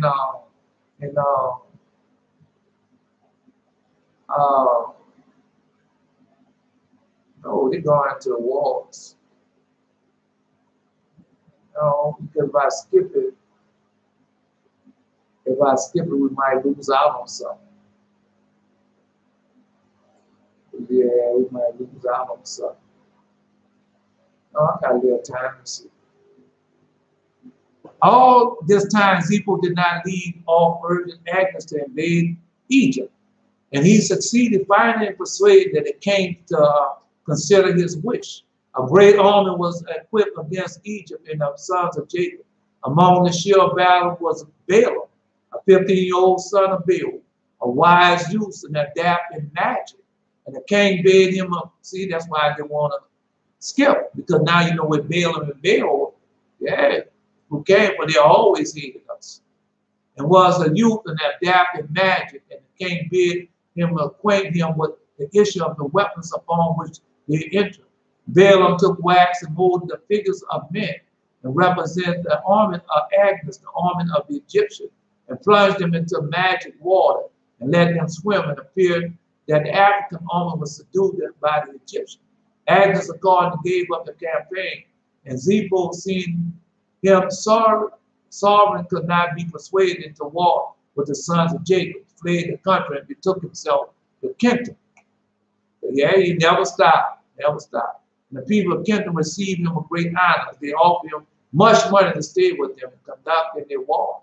It happened once that Zepho was in the mountains of teats, where the inhabitants of Kittim was take refuge before the troop of African came. And he had to go and search for an ox that had strayed away. He discovered a cave open in which they buried a great stone. He shriveled the stone in pieces, and entering the cave, he saw an animal formed like a man above, and the head, a man above, and a he-goat below. All right, see, that's why I don't want to skip. Because now, because they tell you these things, you know, they act like these things are fairy tale, but these things are real. And these people know that a lot of people still experiment with these things right now today. Yeah. And he killed a strange beast, and he was in the very act of devouring his lost ox. He was great rejoicing among the people of Kittim, for the monster had long been doing havoc among the cattle. And the gratitude they set aside one day of the year what they call Zippo, named in honor of his liberator. And all the people brought him presents and offered sacrifice to him. Yeah, that's you know, they have a lot of stuff in his books that we should know. At the time it came to pass, even the wife of King of it, because them demons did that, and it's doing that right now today. Fall into grievous sickness in the position ascribed her illness to the climate and the water of Africa, and which she, native of the land of Kittim, could not get accustomed because she had been in the habit of using the water of the river of Forma, which forefather had drawn to a house through a conduct. As it sent to the land of Kittim, had some of the water of the former brought into Africa, finding it much lighter than the water of his own country. He built a huge canal from the land of Kittim to Africa, and the queen henceforth had all the former water she needed. Besides, he took earth and stone from Kittim and built a palace to Hena, and she recovered from her illness. So that's in the book of Joshua also. But they call her name Janice in the book of Acts. They call her Janice in that book. In this book. Many times people had won decisive victory over African troops that had made incursion to the land of Kittim, and the people chose him as king. His first undertaking was campaign against the son of Tubal and the islands of the sea. And again, he was successful and subdued them completely. On his return, the people built a great palace in Zippo and renewed his kinship, and they continued until his death reigned over the king of Kittim over Italy. Yeah, over Italy. No, that sounds like somebody else, doesn't it? Yeah. Who does it sound like? No, that could be him. I saw it. God showed me. Let's see, his name will come to me. Yeah, God showed it to me. I was watching it on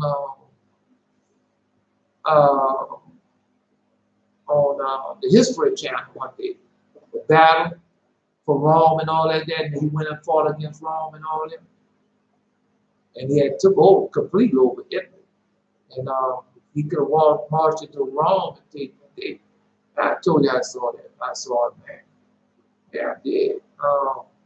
Let me see. I saw it with one eye patch and everything. Yeah. No, not Genghis Khan. It's gonna come to me. During the first 13 years of his reign, Africa made no attempt to disturb the peace of Kittim.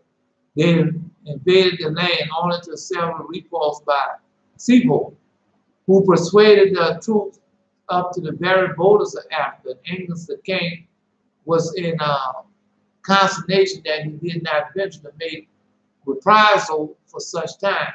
When he finally made a second attempt, no, they ain't the same. That's different. When he finally made, oh man, I'm looking at this man's face. Finally made a second attempt to, was annihilated. Zippo down to the very last man. Now, Agnes in despair, similar, all inhabitants of Africa are numerous in the same, as the sand of the seashore, uniting his great host with the arm of the brother Lucas, and thus made the third attempt on Zippo and the people of the land of Kittim. Why I can't do it. Now, when I get off here, I'm going to think of the man that, yeah, he does, that's all I have. Alarmed, Zippo wrote his brother in Syria and entreated the king Hanadad and sent him aid, but the people of Syria had concluded alliance with Agnes far back under the first king of Bela, and refused Zippo's request. The king of Kittim had to face the host of 800,000 men mustered by Agnes, with a little band of 3,000. Then the people of Kittim spake to the king Zippo, saying, pray for us unto the God of thy ancestors, who eventually may deliver us from the hand of Agnes and his army. For we have heard that he is a great God, and he delivered all that trust in him. So that's what we lost. Yeah, because that's the heathens. No, because they hadn't lost with God, man. And he tells them, no, that's dead. We can't Esau them people. All right. No, that's what that is. And for a free adventure, he might deliver us from the hand of Agnes and all, for he had heard that he is a great God, and he delivered all that trusted him. Zebul prayed unto the Lord, saying, O Lord God of Abraham, Isaac, and my father, this day may it be made known that thou art the true God, and all gods of nations are vain and useless. Remember now this day unto me thy covenant with Abraham our father, and with our ancestors relate unto us, and do grievously with me this day for the sake of Abraham and Isaac. Our father saved me and the sons of Kittim from the hand of the king of Africa, who had come against us for battle. God gave ear unto Zebul's prayers, and the first day of the battle, when the African army fell, angels for what dispatched the decree to the country, or the penalty of debt and confiscation of property, that all the males of the land, including the boys that pledged for the 10th year, were joined the army to fight against the people of Kittim. In spite of these news accessions, 300,000 strong. And when beaten by Zebul in the second battle, the African general Salspatia had been fallen slain. Salspatia. Troop broke into flight, and their head angles were Lucas, the brother, as Drubal, the son of Angus. After this dire defeat, the African made no further attempt to disturb the peace of Kittim, and their excursion ceased forever. But you know what he did after he did that. In spite of the victory, Zebul had won with the help of God, the king of Kittim, walking in the idolatrous ways of the people whom he had ruled, in the ways of the son of Esau. But as to say the proverb of the ancient, out of the wicked come forth wickedness. And Zebul was not other than the rest of the sons of Esau. And so that's what you're dealing with now. These people are the children of Esau. And from the wicked, you don't see all the wickedness that they're doing over here, all the wickedness that they're doing, and over there in the land they call their land. All right. And you don't see all that wickedness? That's how you know who they are. Several defeats inflicted upon Amos drove Balaam from Africa to Kittim. Balaam. And he was received with great honors by Zebul, who welcomed on his account of his deep wisdom. Now Zebul thought the time had arrived to carry out the plan of vengeance against the posterity of Jacob. All the more of the meantime Joseph had died. Also his brother and the valiant men of Pharaoh had passed away, almost dead. He was joined in enterprise by Hadadad, the king of Edom, and the nation of the east of the Israelites. And the allied army was so vast that the space covered as it stood ranked, the rank and file was equal to the 3 days' journey. That's how large the army was. That's why I told you, that's why I don't want to skip, because when I skip, we lose out upon something. Right, our father then was dead, and so they thought that they could take us over. All right, no. It was about, everything's about us, man. We the ones that have forsaken him, but he have never forsaken us. All right. You wait on. No, because we still have the same power. They talk about picking up the weapons. Well, our weapons, what are our weapons? Not by might, not by power, but by my spirit, say the Lord of hosts. What's the spirit of the Lord? The spirit of prophecy. That he sent down to our old age, to our old generation. And to tell us how to pray, how to put on sackcloth and ashes and pray and ask our God for help, but just like all the rest of the time. But what we doing? Running behind money, silver, and land, HOI, IUC, Seventh-day Adventists, and all that foolishness. Everything was going to return unto our Creator and blessing and praising and worshiping Him. And He have all His power He have laid up for us. Go read the Shepherd of Hermas, man. They tell you. All right. All right, anytime. Now, Zebul, oh, wow. No, I can't think of this man name. Zebul thought the time had arrived for him to carry out his plan of vengeance against the posterity of Jacob. All the more in the meantime, Joseph had died, also the brother and the valiant men of Pharaoh had passed away. He was joined in the enterprise headed at the king of Edom and the nation of the east of Israel. ally was so vast that his face covered. Well, I read. The former battle arrayed in the battle of Pathros and made to meet by 300,000 Egyptians, 150 Israelites from Goshen. Now, they only had 150 of us. But the Egyptians did not trust the Israelites. They feared that their defection, the sons of Esau and Ishmael. They deferred, made agreement with them that the Israelites would not come to help the Egyptians until it appeared that the enemy was getting the upper hand. That's the same thing they done in World War II. They had the Battle of the Bulge. Yeah, it wouldn't be for us. No. Let me tell you about the Battle of the Bulge. I heard some things about it. Patton had that black army with him. He had those tankments with him. You know? Anyway, Zepho had a high opinion of Balaam's ability. He desired him to use his magic arts to find out what would be the outcome of the war, and Balaam's knowledge failed him. He could not satisfy the king's wish. The Egyptians got the worst of the first encounter between the two hostile armies. But the aspect of things changed as soon as they summoned the Israelites to aid them. The Israelites prayed to God to support them with himself. And the Lord heard their prayer. And they threw themselves on Zepho and his allies. And after they had cut them down, several thousand men, such a dismay and confusion took hold of the enemy that they fled hastily and pursued by the Israelites as far as the boundary of the country. The Egyptians instead coming to the assistance of the Israelites, they had taken flight, leaving a small band of the allies to dispose of the huge host of the adversary. Invaded with such treatment, the Israelites slew as many as 200 Egyptians under pretense that they thought they belonged to the enemy. So, yeah, that's what they had did. Nah, gotta stop. No, because, oh man. Oh man. Oh, all right. I'll give you this part there. Because tomorrow, I mean, God is a good God. Man. And God wants us to know that no matter what time it is, he can always be with us. And always help along to obey his voice, keep his commandment, live a wise life.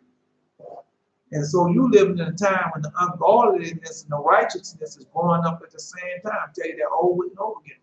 Do you try your power? Do you try to pray? Do you try to, I talk about when you access to silver and gold and money, God not behind that. It's not. Go read the popular before the Abraham. He tell you I'm not going to that. All right. Oh.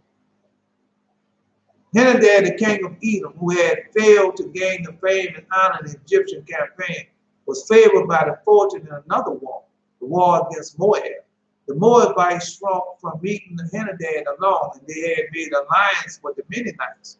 And the thick of the fight, the Moabites fled from the field of battle, leaving the Midianites to their fate, and thus deserted the allies in their way, cut down and maimed by Henadad and his Edomites. The Moabites saved their skins, suffered only to inconvenience having to pay tribute. To avenge the faithlessness practiced against them, the Midianites, supported by their kinsman, the son of Kettar. Now you remember that all these Abraham children gathered a mighty army and attacked the Moabites the following year. But Henadad came to their assistance and again inflicted severe defeat upon the Midianites, who had gave up their plan of revenge against Moab.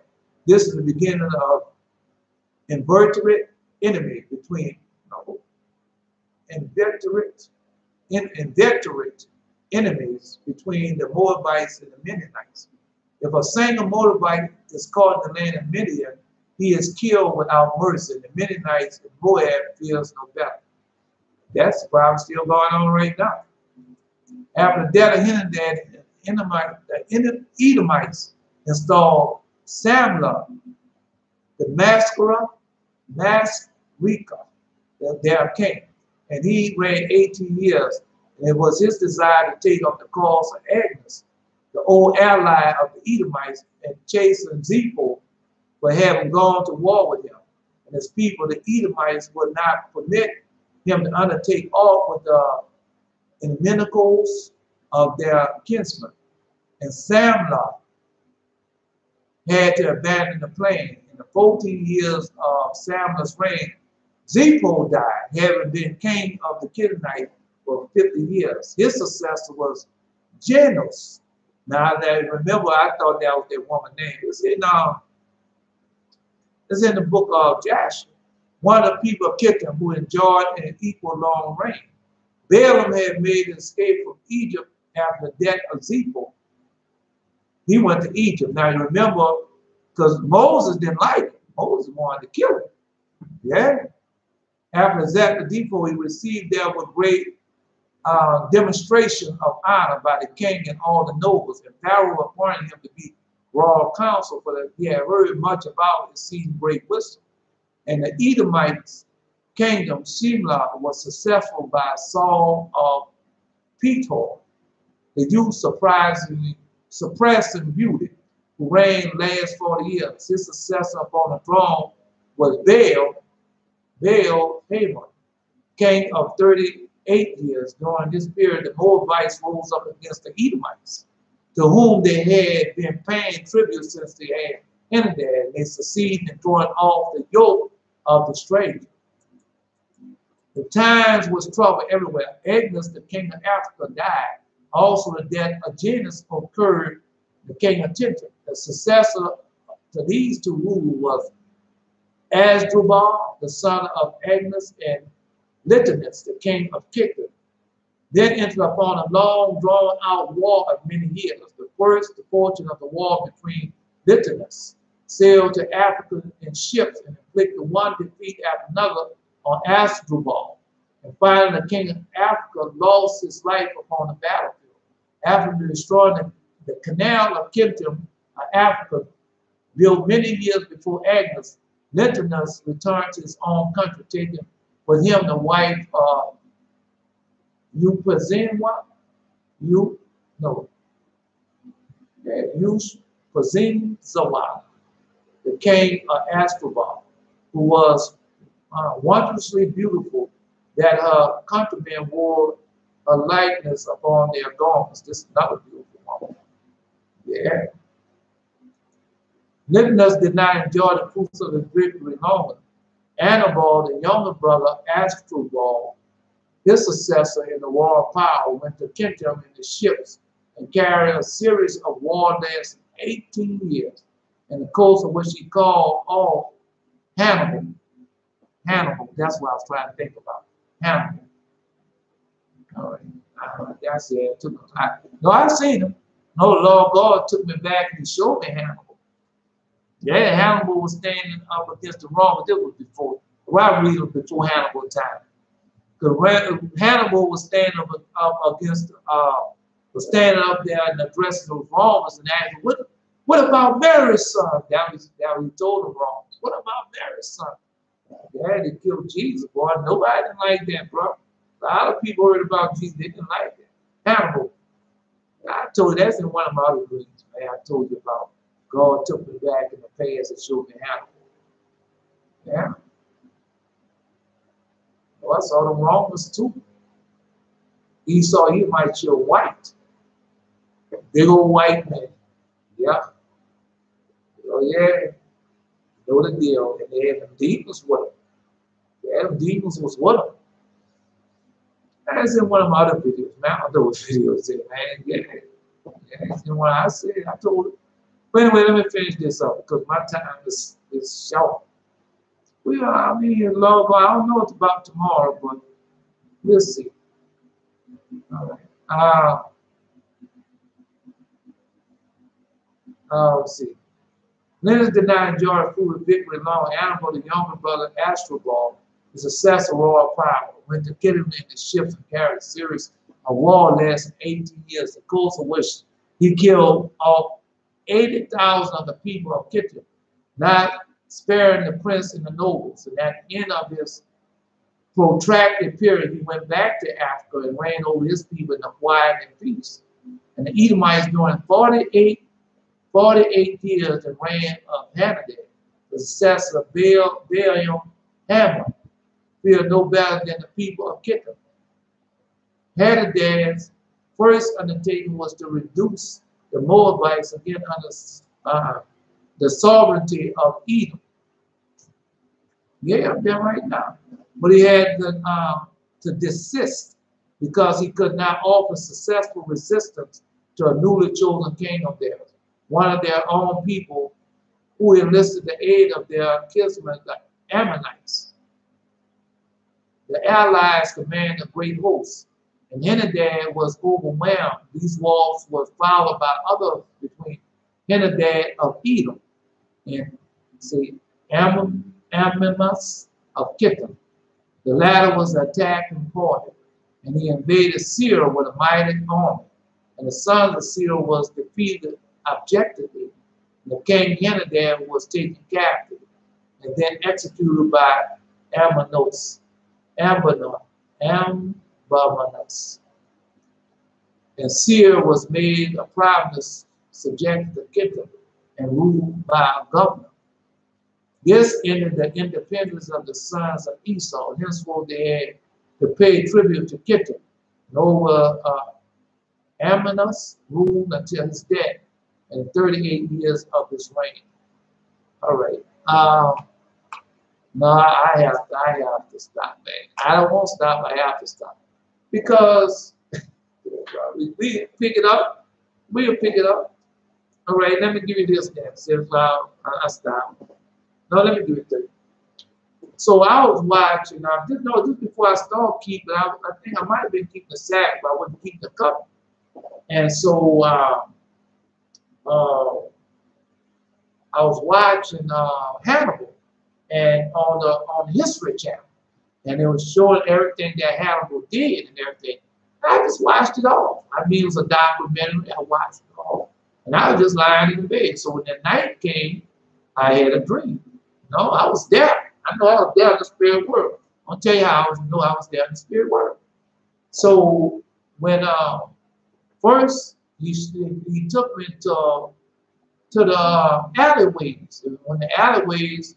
I showed the Romans marching. I never seen their face, all I could see was their body from their feet up to their hands, to the waist, and they could show them the marching instrument, the weapons of war in their hand, the war instruments in hand. It was marching, and they had on the white robes, the white togas with the gold trim on it, and all of them was white. All those marching. And then when the next scene, I was seeing them marching and everything, he let me know that there was to be, he let me know that there was enemies to be feared, because there was enemies. Not to be feared, but you know how you want to got an enemy to be. All right, that's how it is. When I say ask, do you know how it is to fear an enemy? And when you're about to go in battle, you know how it is. So that's what he had to do. So next scene, I was in the auditorium, and they had all of them sitting down, and they had Hannibal was on the stage with the patch over his eye, and he was telling them what they had done. And so when I was in the spirit form, and when I was in the spirit form, you ever seen Laws of the Ring? And when they was going up the stairs, and that spider head, and he thought that he was dead, that spider head, and he had the men came down there and got that man out. And so they looked just like him, but they was in the spirit world, it was demons. And so when I was trying to hold the angel hand and listen to the angel, I had a cherub was with me, a small angel cherub, and I was small also. So when I was listening to Hannibal, that demon saw me in the spirit realm, because that we was in the spirit realm. And so when that demon saw me and he came towards me, I hope the angel would take me from that and put me to another spot, because he wanted me to hear what Hannibal had to say. And so Hannibal was on about all the wrong that they was doing. And then I heard him say distinctly, what about Mary's son? Just like that. Because nobody was checking them on, nothing they was doing. And so that's what he was doing, getting revenge on them. And that's what he asked him, What about Mary's son? What y'all did to him?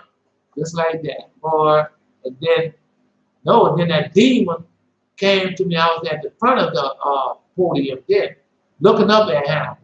And then when that demon spirit came to give me, then my old angel took me back. Then I was back where I was at, but I was there in the spirit form. Yeah, man, that's why I'm telling y'all, man, God want to do so much for us, but we don't obey his voice, keep his commandments, man. Man, God has blessed me, man. Been back in the past, to the future, to the present, to heaven. Now, if I've been to hell, it probably, no, yeah, I guess I'll say now I've been to a place like that. Anyway, no, because, man, with God, a lot of stuff y'all waiting on, y'all get it now. When you go to the book of Revelation, the first 3 chapters, when he said, when you overcome, just what I'll give you, he gives you that now. You don't wait to get that, you get that now. So as you overcome, he gives it to you now. Just like when I got my eyes set, that I may see. He gave me that now. Got my crown and all that, he gave me that now. My white garment. You wake up in your dream, you be in the dream or in the spirit world, you have weapons in your hand, you have reins in your hand, you have everything, man. I mean, you have everything in your hand. Because when you overcome, he gives it to you now. He don't wait to give you that. What you bound on earth, you're bound in heaven. What you loose on earth, you loose in heaven. This is not by might, nor by power, but by my spirit, says the Lord of hosts. I am Elijah. Until next time.